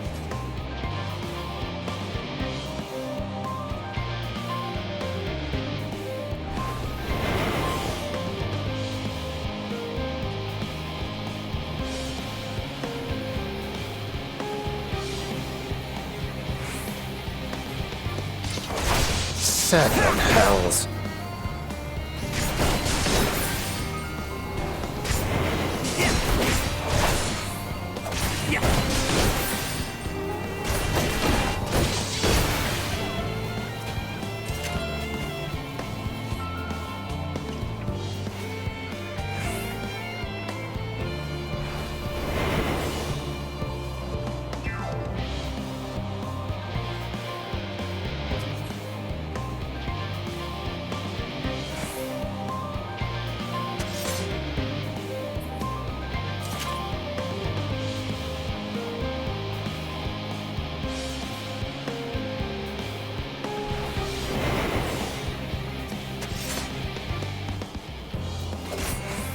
Damn, spotted.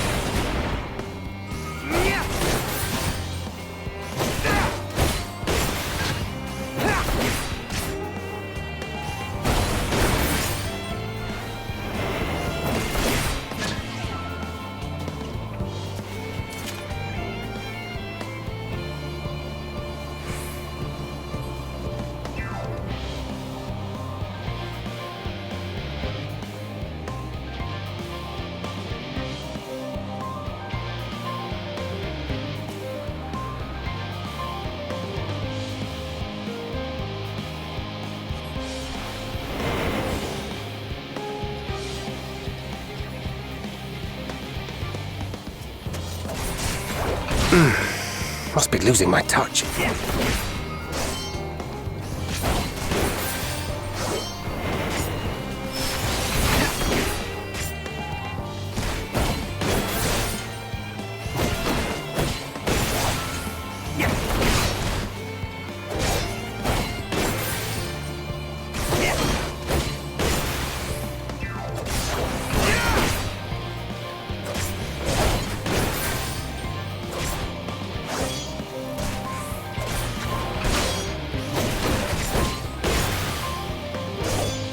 Not like this.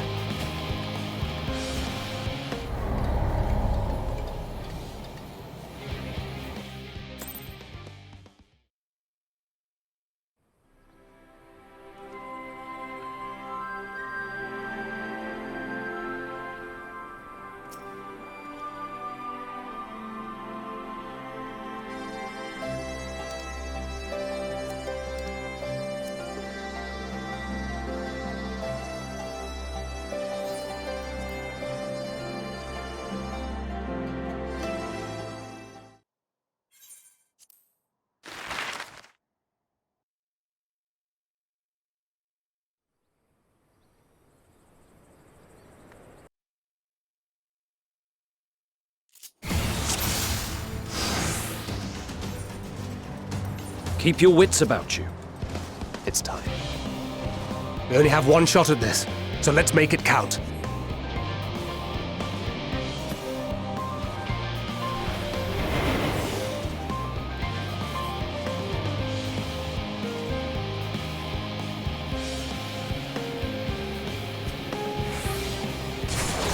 Seven hells.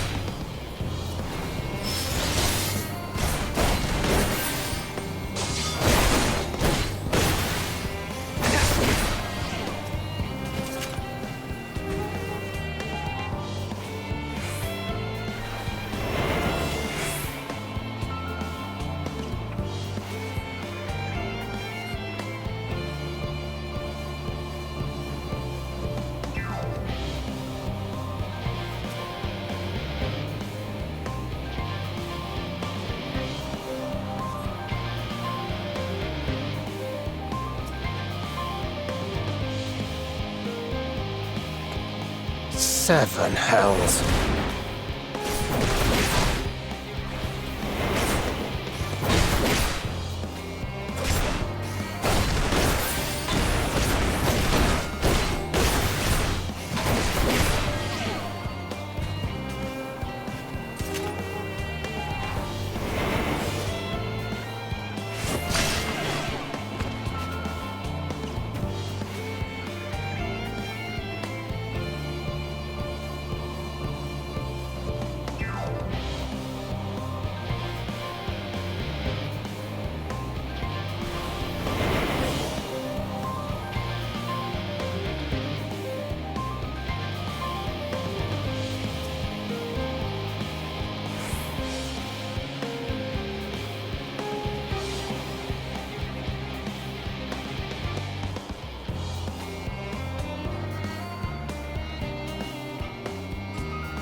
Must be losing my touch.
This is Thancred.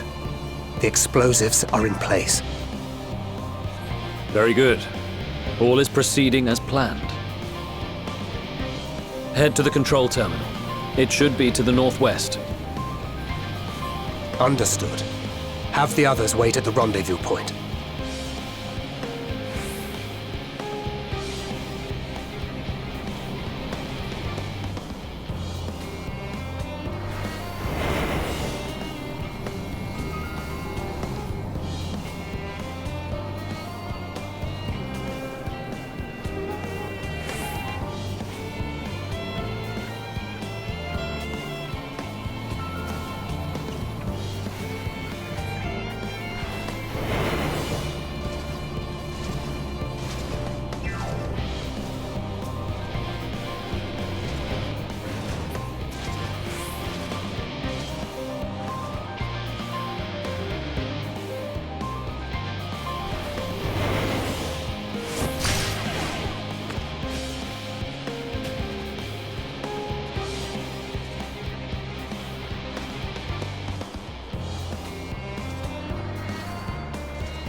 Must be losing my touch.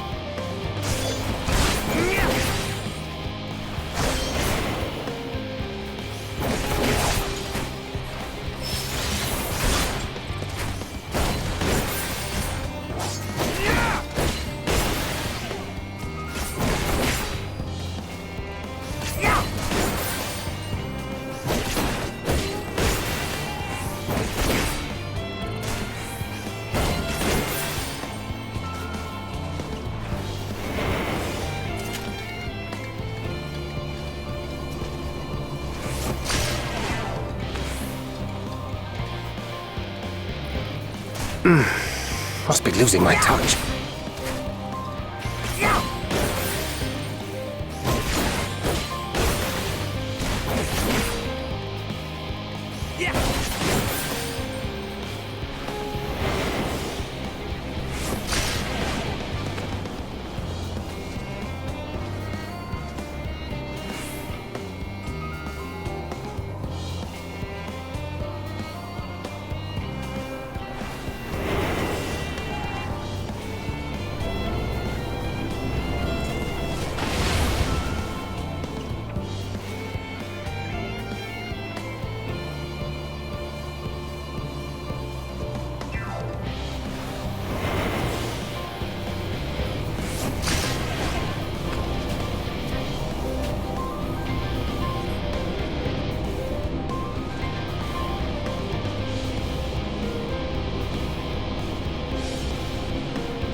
You are returned, and none the worse for wear, to my considerable relief. What news from our comrades? They stand at the ready. Excellent. Then let the fireworks begin.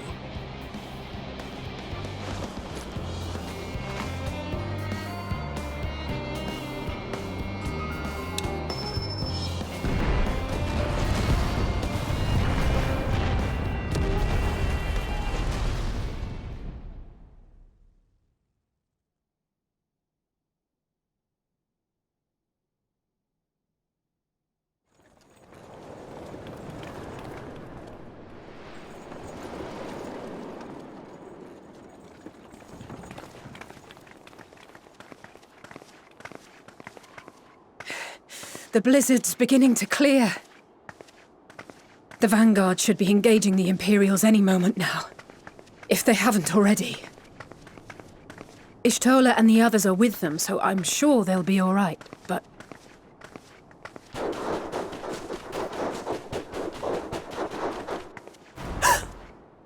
Wait! Something's coming!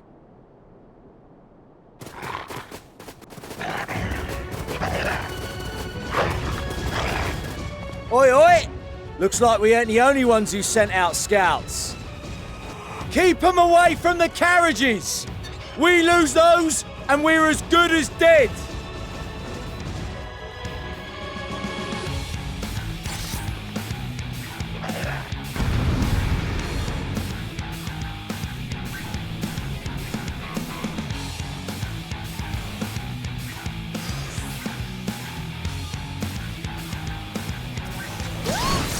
Fighters! Protect the others!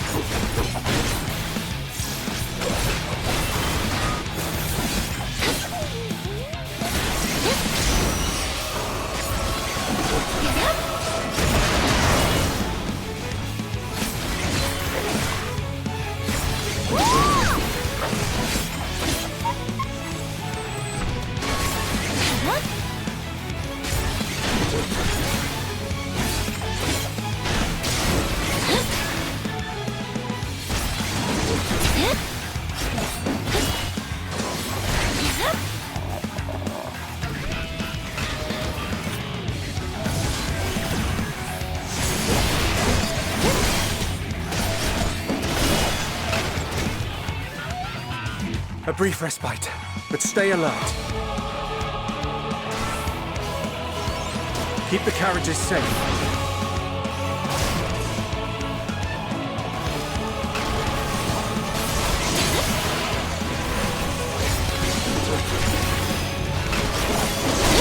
What impeccable timing!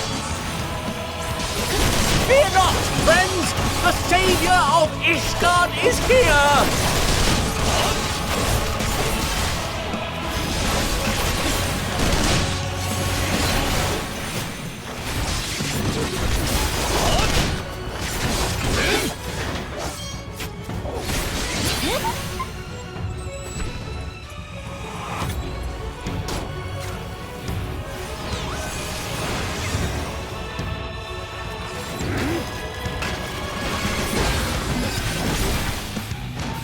A fine display, but the other carriages are still in danger. Go on ahead. We'll hold the line.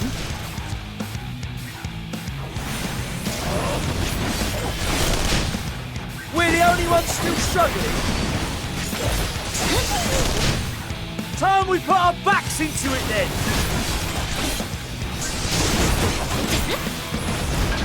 I've been itching for a good scrap.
You lot all right back there?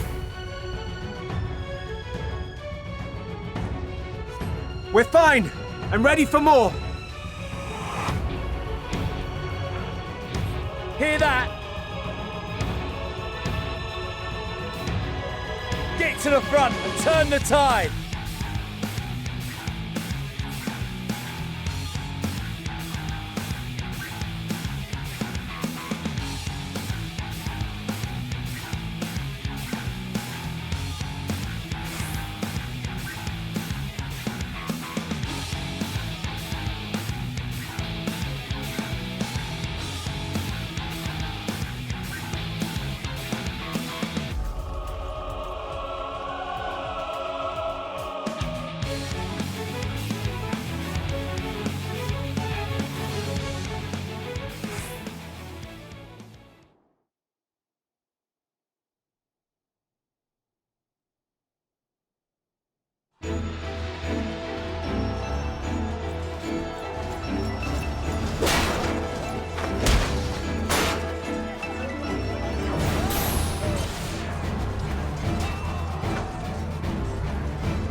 Removed from the field was not a euphemism for enthusiastically murder. It's nothing that won't heal. In time. The trouble is, their tempering has made them utterly fearless. Subduing them would be easier if they had the capacity to submit in the first place. Well, this is the path our young charges would have us walk, and that we all agreed to follow. You knew it would be hard, yet still you pledged your lance, did you not?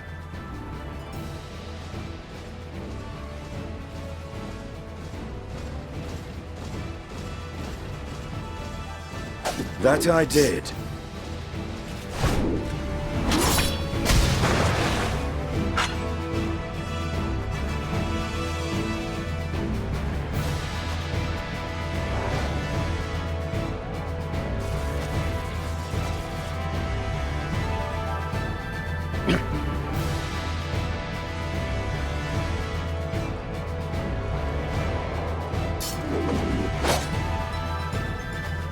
That's for Gilia!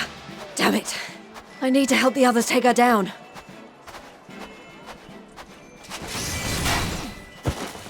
There's no end to them!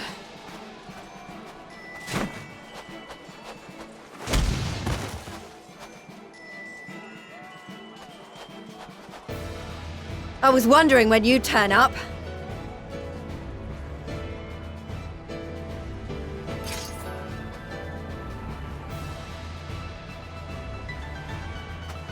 There's no stopping us now. Come on, let's show them what we're made of.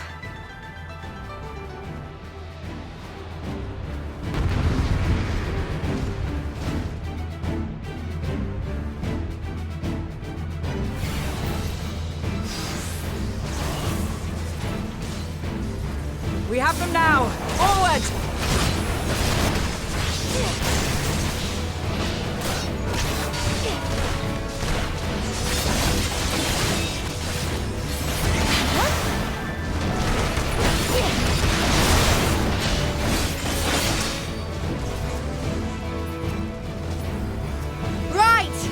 Let them have it!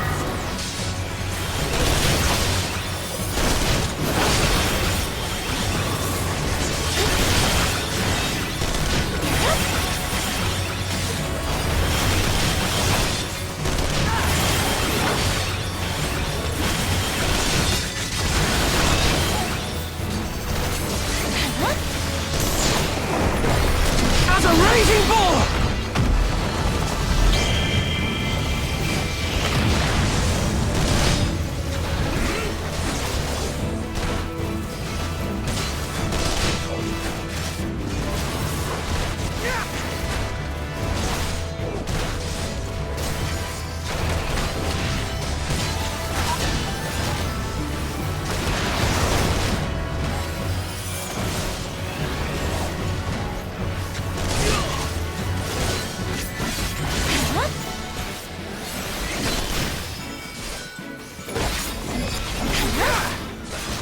That's her!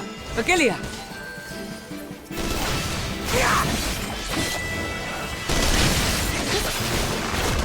Do not fall behind!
tremble before the sun!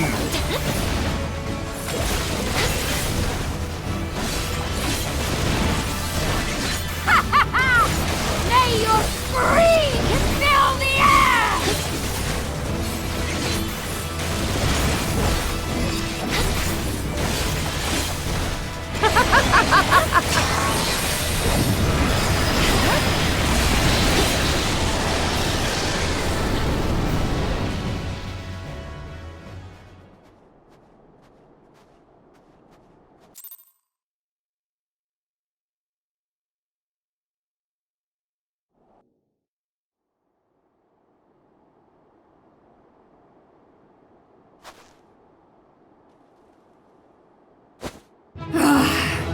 A worthy adversary!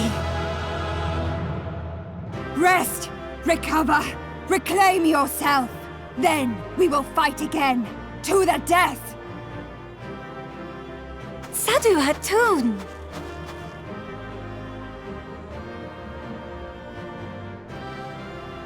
That was the last of them. The day is ours, thanks to your timely arrival. What of the supply caravan?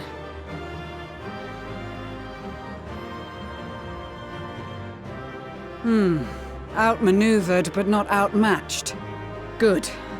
Let us take the Imperials into custody and rejoin our comrades. And soon we shall arrive at the capital.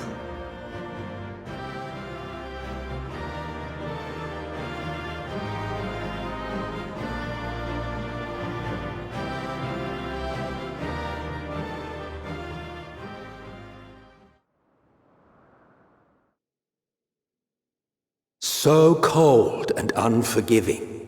Thus spoke Emperor Solus as he gazed upon his barren domain.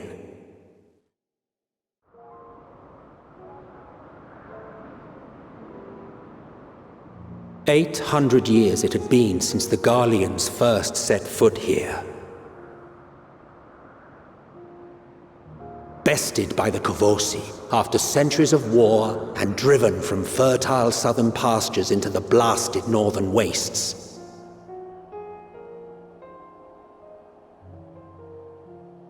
In that garden of desolation, they clung to one another for warmth, freezing, hungry, desperate, hated.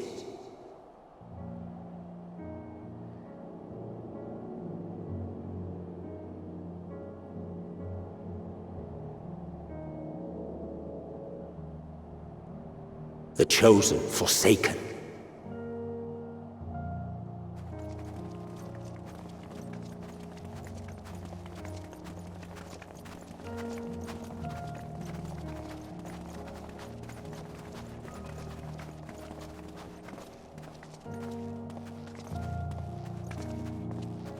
In the year 1513 of the 6th Astral Era, a young legatus named Solus single-handedly sparked the Magitech Revolution.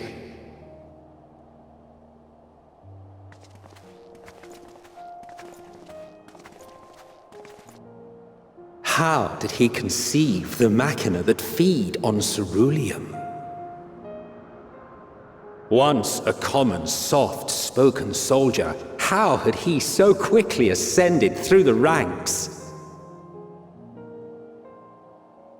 Like so many others, those who knew the truth are gone.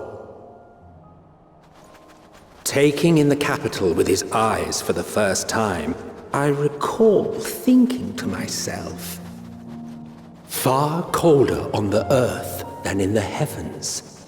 Yes, far colder indeed, bitterly so.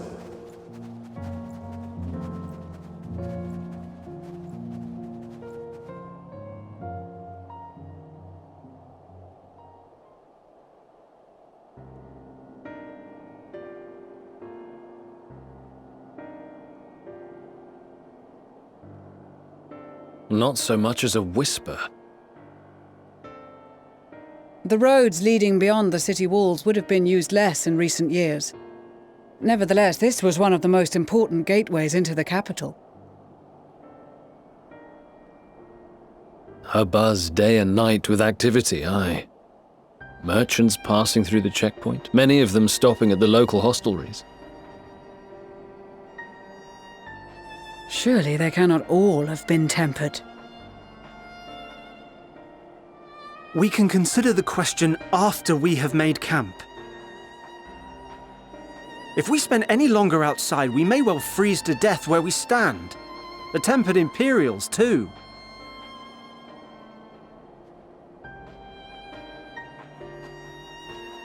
This will be our temporary base of operations. Secure shelter for ourselves and the injured, and dispatch scouts to survey the surrounding area.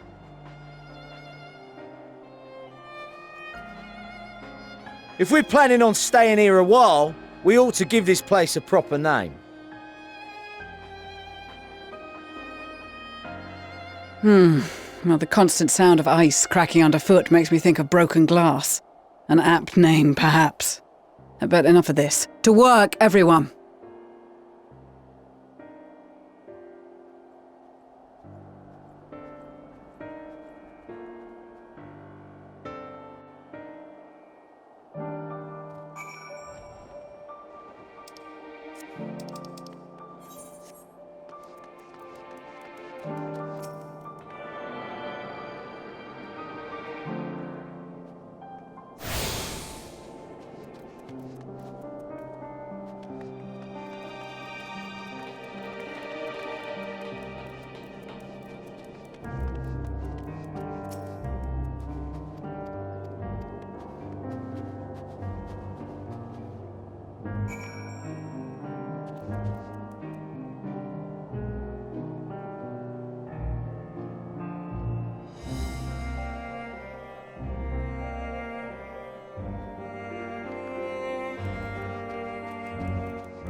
Our present situation is as follows.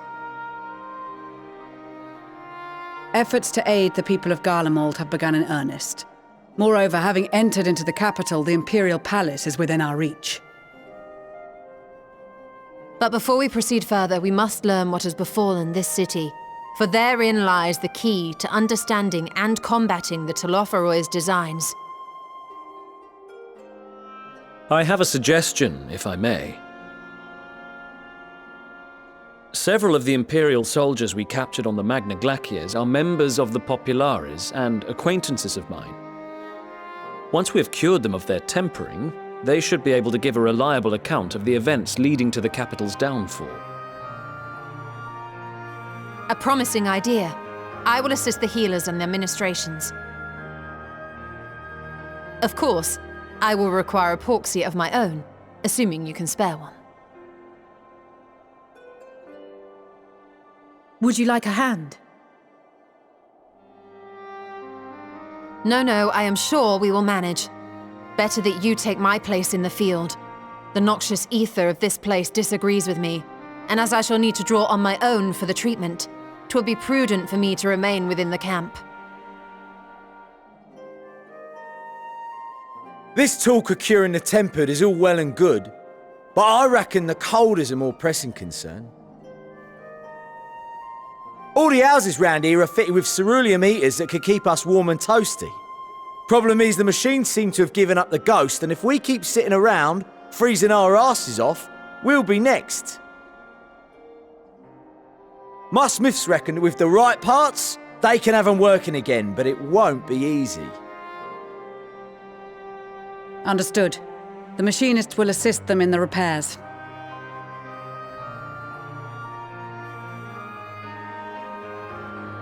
The rest of us should either stand watch or survey the area.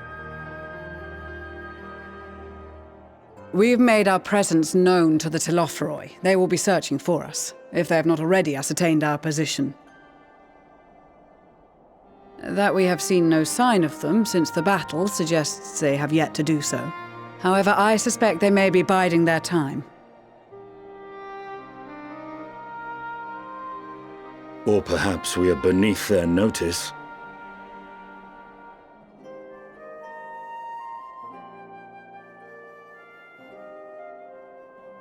In any event, we'll find no answers standing around here.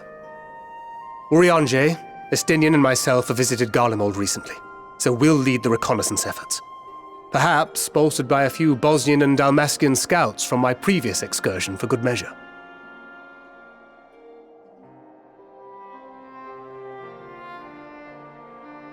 Don't forget about us Alamegans.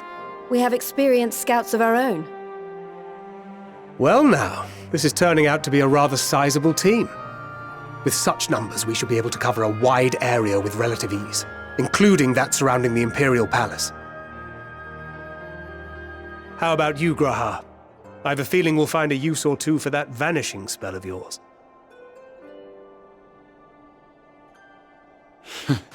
'Twould be my honor to be of service, though I doubt that you of all people need rely on my tricks. That leaves us with guard duty. As a matter of fact, I have something else in mind for the two of you and Alphino. Between here and the center of the capital lies the Eblan Rime. I would have you search the area for survivors. Your keen sense of direction, honed in your extensive travels, should prove useful in navigating the ice fields.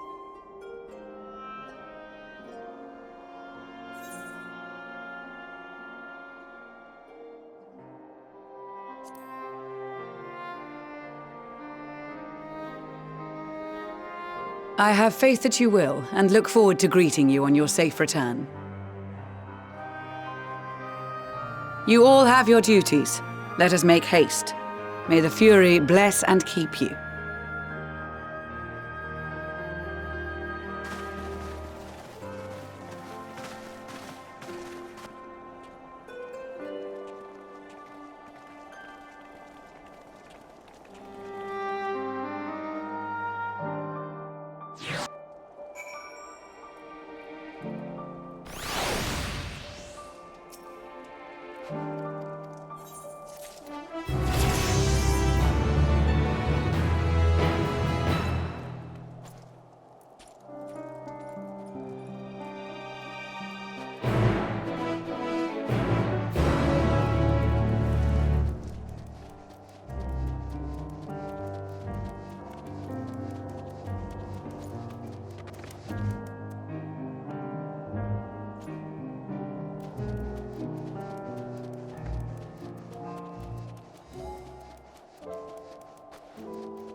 blood trail.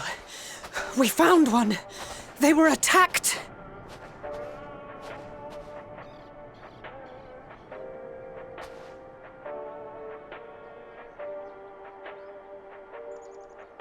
No.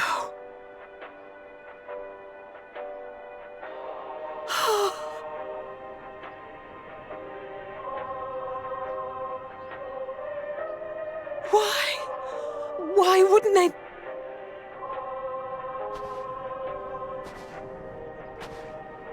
Safer to brave the wilds than trust in our magic.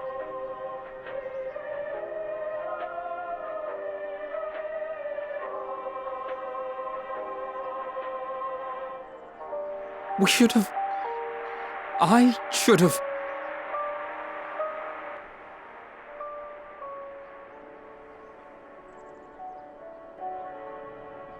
We can't leave them like this. We have to take them home. What if we're only making it worse?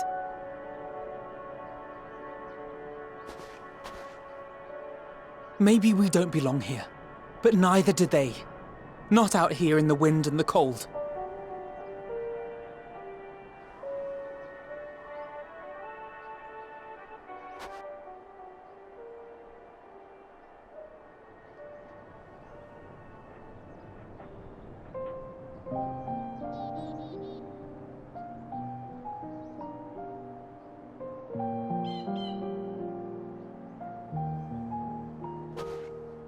I heard the story about Varus's voice from beyond the grave.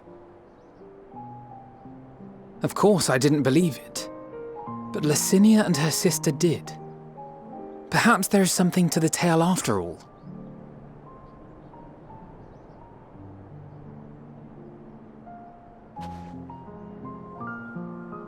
I want to understand, so I'm going to borrow this for a while, if that's all right. You had every reason not to trust us.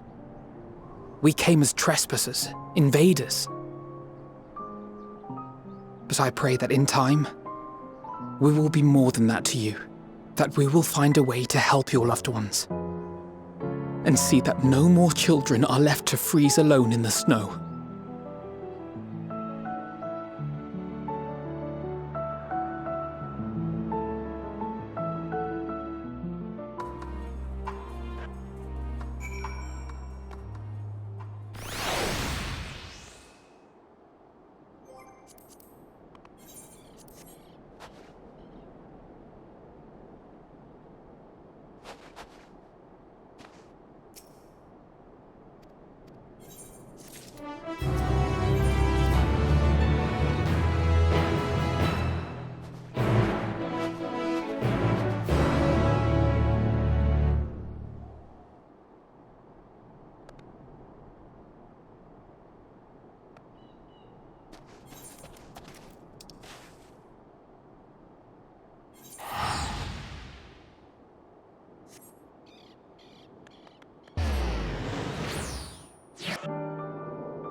Thank you for your report.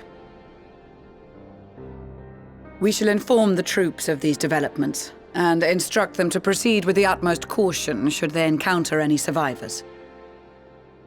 Allow me to go and speak with the ones at the victor's spoils. They may be more willing to listen to a fellow Garlean and accept our offer of assistance. I pray you are right. And though I am loath to burden you any further, should there be an appropriate occasion to speak of Licinia and her sister, please do so.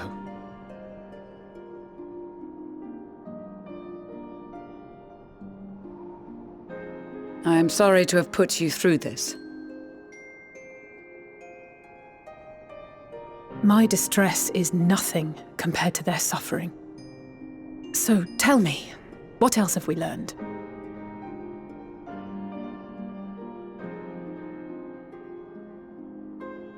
As you may have already heard, we have succeeded in curing the members of the Populares, Maxima identified.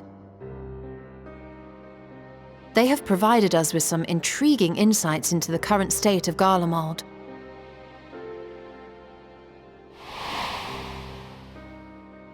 The assassination of Emperor Varus was the catalyst for the civil war.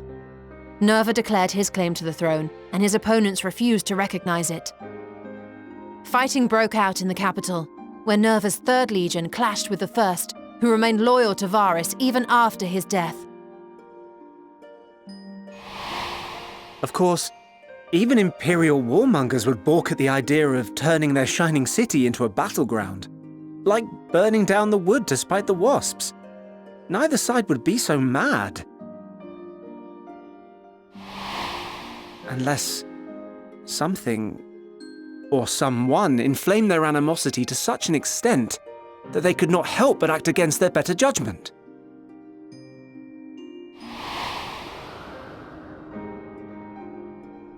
It brings to mind events at the Gimlet Dark, does it not? The Emperor's sudden withdrawal from the front lines, specifically.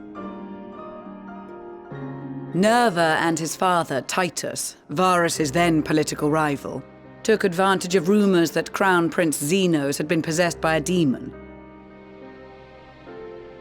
Elidibus, what better way to disparage your enemies than with the truth, or a close enough approximation?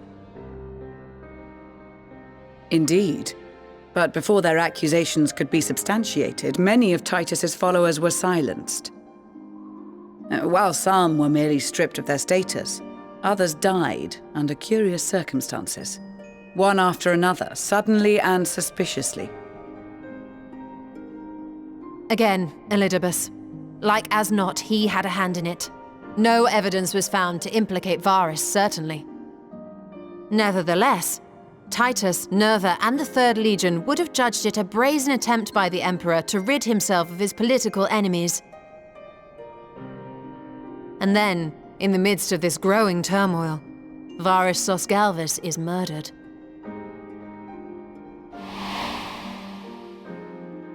And Garlemald's own prodigal son, Gaius van Belsar, is named the murderer.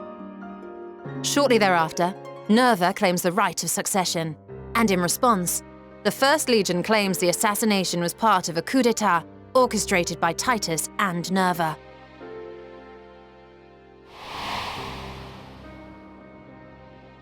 So no one is at fault, and everyone else is to blame. I should add that both parties received substantial financial backing, presumably to provide them with the means and encouragement to pursue a swift victory, and that these contributions came from the self-same benefactor. I'd heard House Brutus had been filling the 3rd Legion's coffers, but the 1st as well. It would seem so. Though the Populares determined that the 1st Legion received funds from a variety of organizations, all had connections to House Brutus. So Fandaniel, in the guise of Asahi, was playing both sides against each other the entire time. The information we gained from my friends does not end there. One night, shortly after fighting broke out, the capital was shaken by an immense tremor. From that point onward, they have no memories, no recollection of any events, including our clash on the Magna Glaciers. But when asked about the Imperial Palace and its bizarre transformation, they somehow recall Emperor Varus giving them orders in their dreams. May the Tower of Babel stand as testament to the glory of Garlemald. This sounds awfully familiar. We have something to show you all.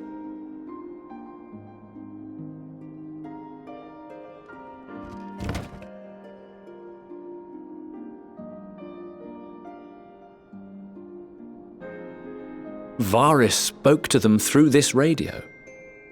Perhaps it was a recording, but if not, that would be inexplicable.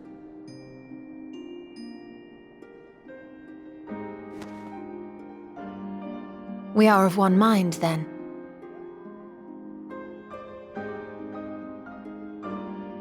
The ether that permeates the ore used in this device is almost identical to that of the talismans.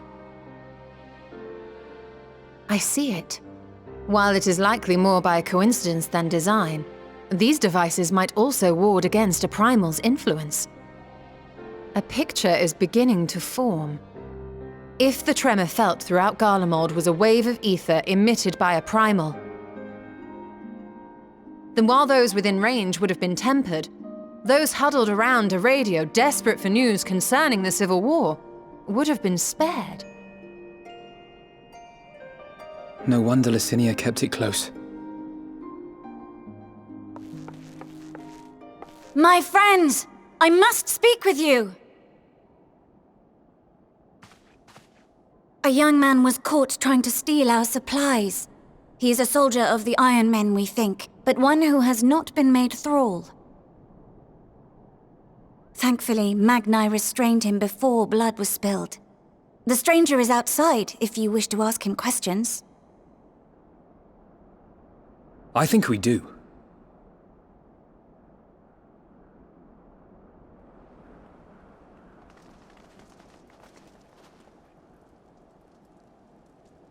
Who do we have here?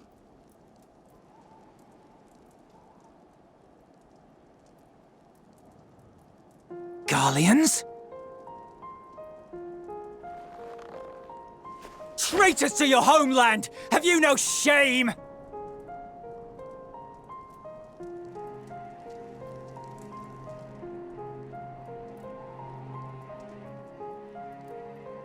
I am Lucia Junius, a Temple Knight of Ishgard. And you are? Iulus Pier Norbanus. And that's all you invaders will get from me. We are not here to invade Garlemald. Far from it. Like you, our allies in Eorzea and the Far East fight in defense of their lives and their loved ones even as we speak. But it is the people of Garlemald who have suffered most. This we know. And that is why we have come to offer you our aid, that we may unite against our common foe.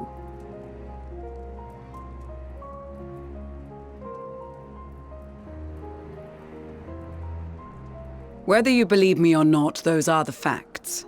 Now, answer me this. Why would a proud soldier of the Empire be reduced to stealing? The situation must be dire indeed for you to go to such lengths.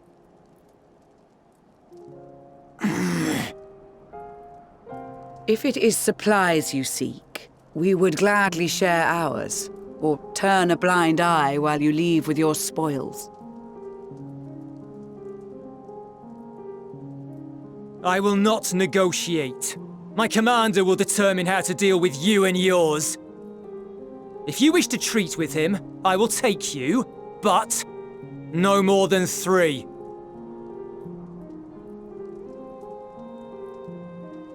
I don't much like the sound of that. But if we do accept his proposal, I suggest the 2 of us and...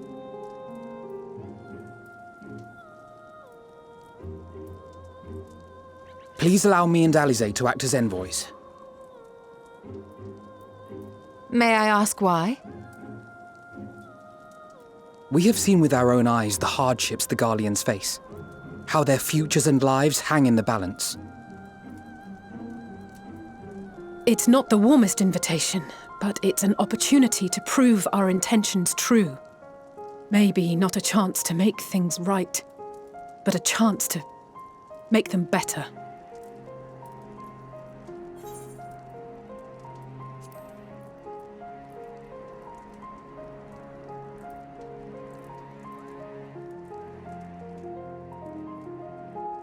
I can see that persuading you otherwise is a lost cause, but you will proceed with the utmost care.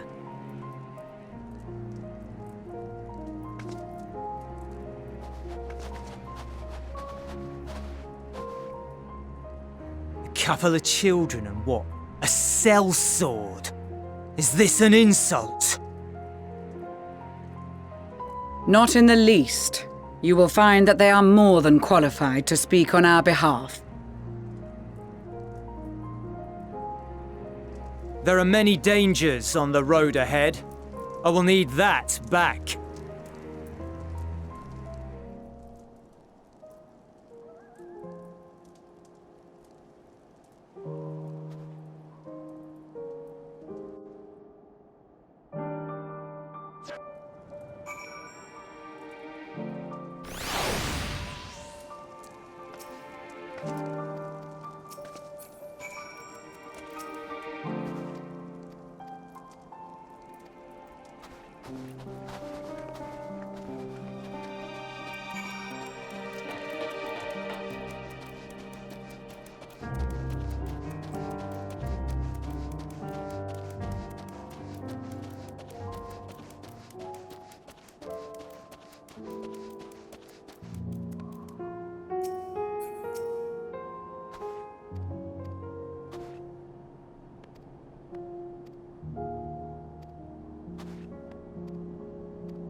These are their chosen representatives.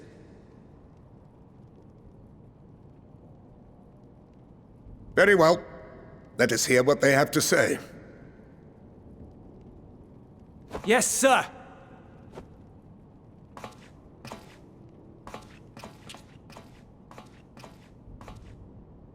I present to you our commander,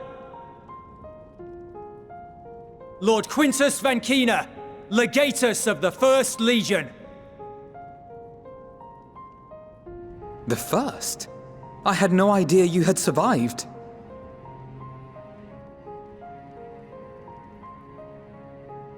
We lost our Emperor, our city, more than half our troops. For my wounds, I may never take the field again. But we survived, aye. In a manner much to your liking, I dare say. We have no intention of adding to your misfortunes, nor do we bear you any ill will. Spare me. Though you children may speak in earnest, overtures of peace ever ring hollow in my ears. So long as man stands to profit from his neighbor's suffering, war is inevitable. Driven from our ancestral homeland into this blasted waste. Yet still you yearned to rob us of our paltry scraps. 'Twas only with Magitech that you learned to keep your distance. Though we knew it was only a matter of time before you regrouped and returned. Conquest and empire were our only defenses. Emperors Solus and Varus understood this, and through their campaigns saw us grow and prosper. Much blood has been spilled in Garlemald's name, aye. But if it is a choice between yours and mine, then it is hardly a choice at all.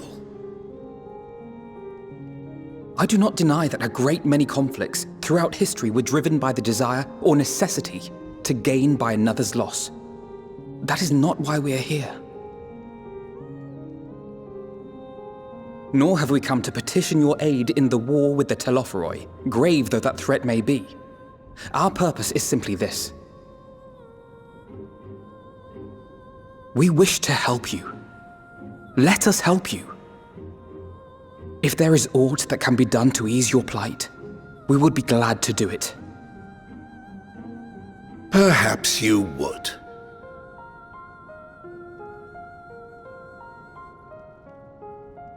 But regardless of the ideals you espouse, your leaders would not send an army into Garlemald if they did not stand to benefit. If we accept their aid, they will expect their efforts to be rewarded once the Telophoroi are no longer a threat. And after compensation and concessions, the great empire would be brought to heel. Her enemies rejoice at her downfall. Our third eye, a mark of shame. We won't stand idly by and let your people be humiliated. And we're not alone in that.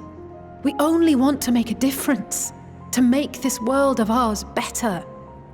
Surely you can understand that. What I'm trying to say is, there are so many people who just don't care about making you suffer. And maybe that's almost insulting after all the suffering you feel the world has subjected your people to, but believe it or not, that's the truth. And now we're here, and all we're asking is for you to tell us what you want, what you hope for. So much blood has been shed, so much lost. All because of this endless war. Who wouldn't want to end it?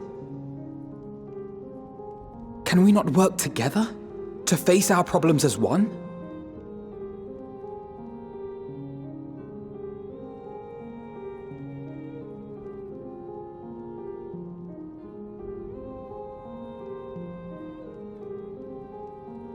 Answer me this, young peacemakers.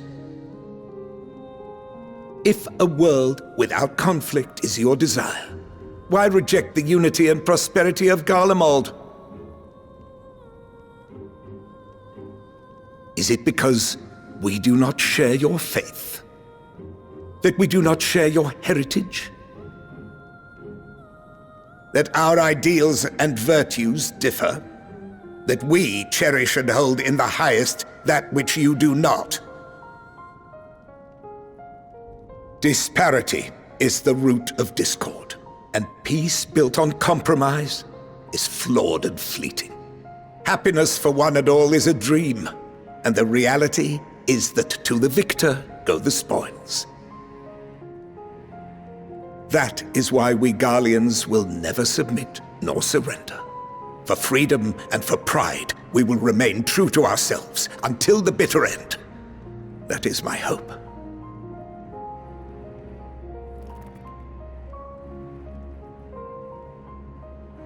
It seems there is nothing more to say on the matter.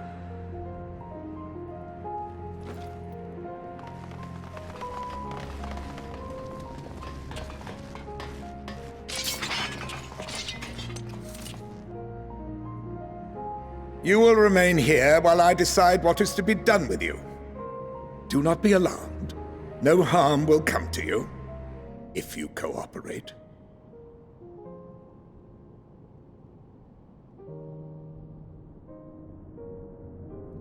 We will not resist. However, as your guests, I ask that we be allowed to speak with the other members of your group. As you wish. I had no intention of locking you up, as by dawn you would be frozen stiff and you're no good to me dead. You are free to move about the encampment, but there is one condition. Collar them.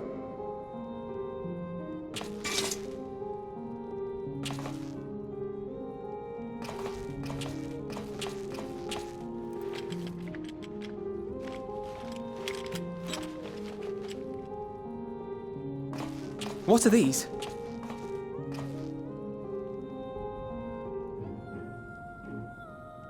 Incentive.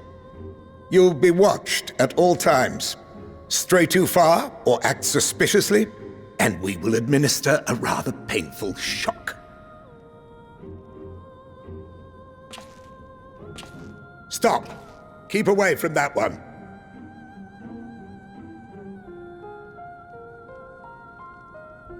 The champion of Eorzea is not so easily cowed.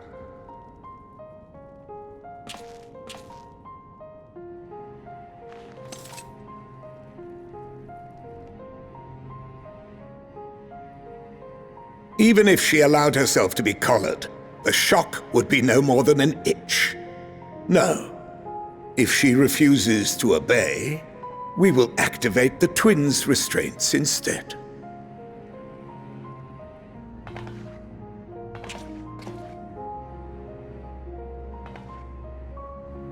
You needn't worry about us. We'll forget we're even wearing them soon enough. Even now, you still... Why go to such lengths? What is it all for?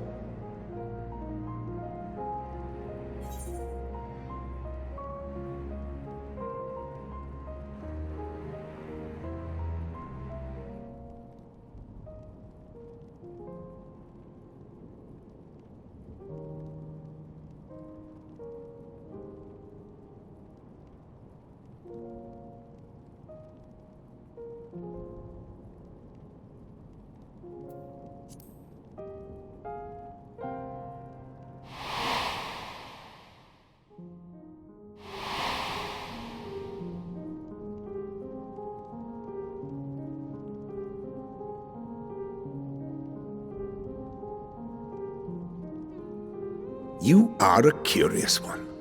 A far cry from the merciless barbarian others paint you to be. You will be their warden. Take them away. Yes, sir.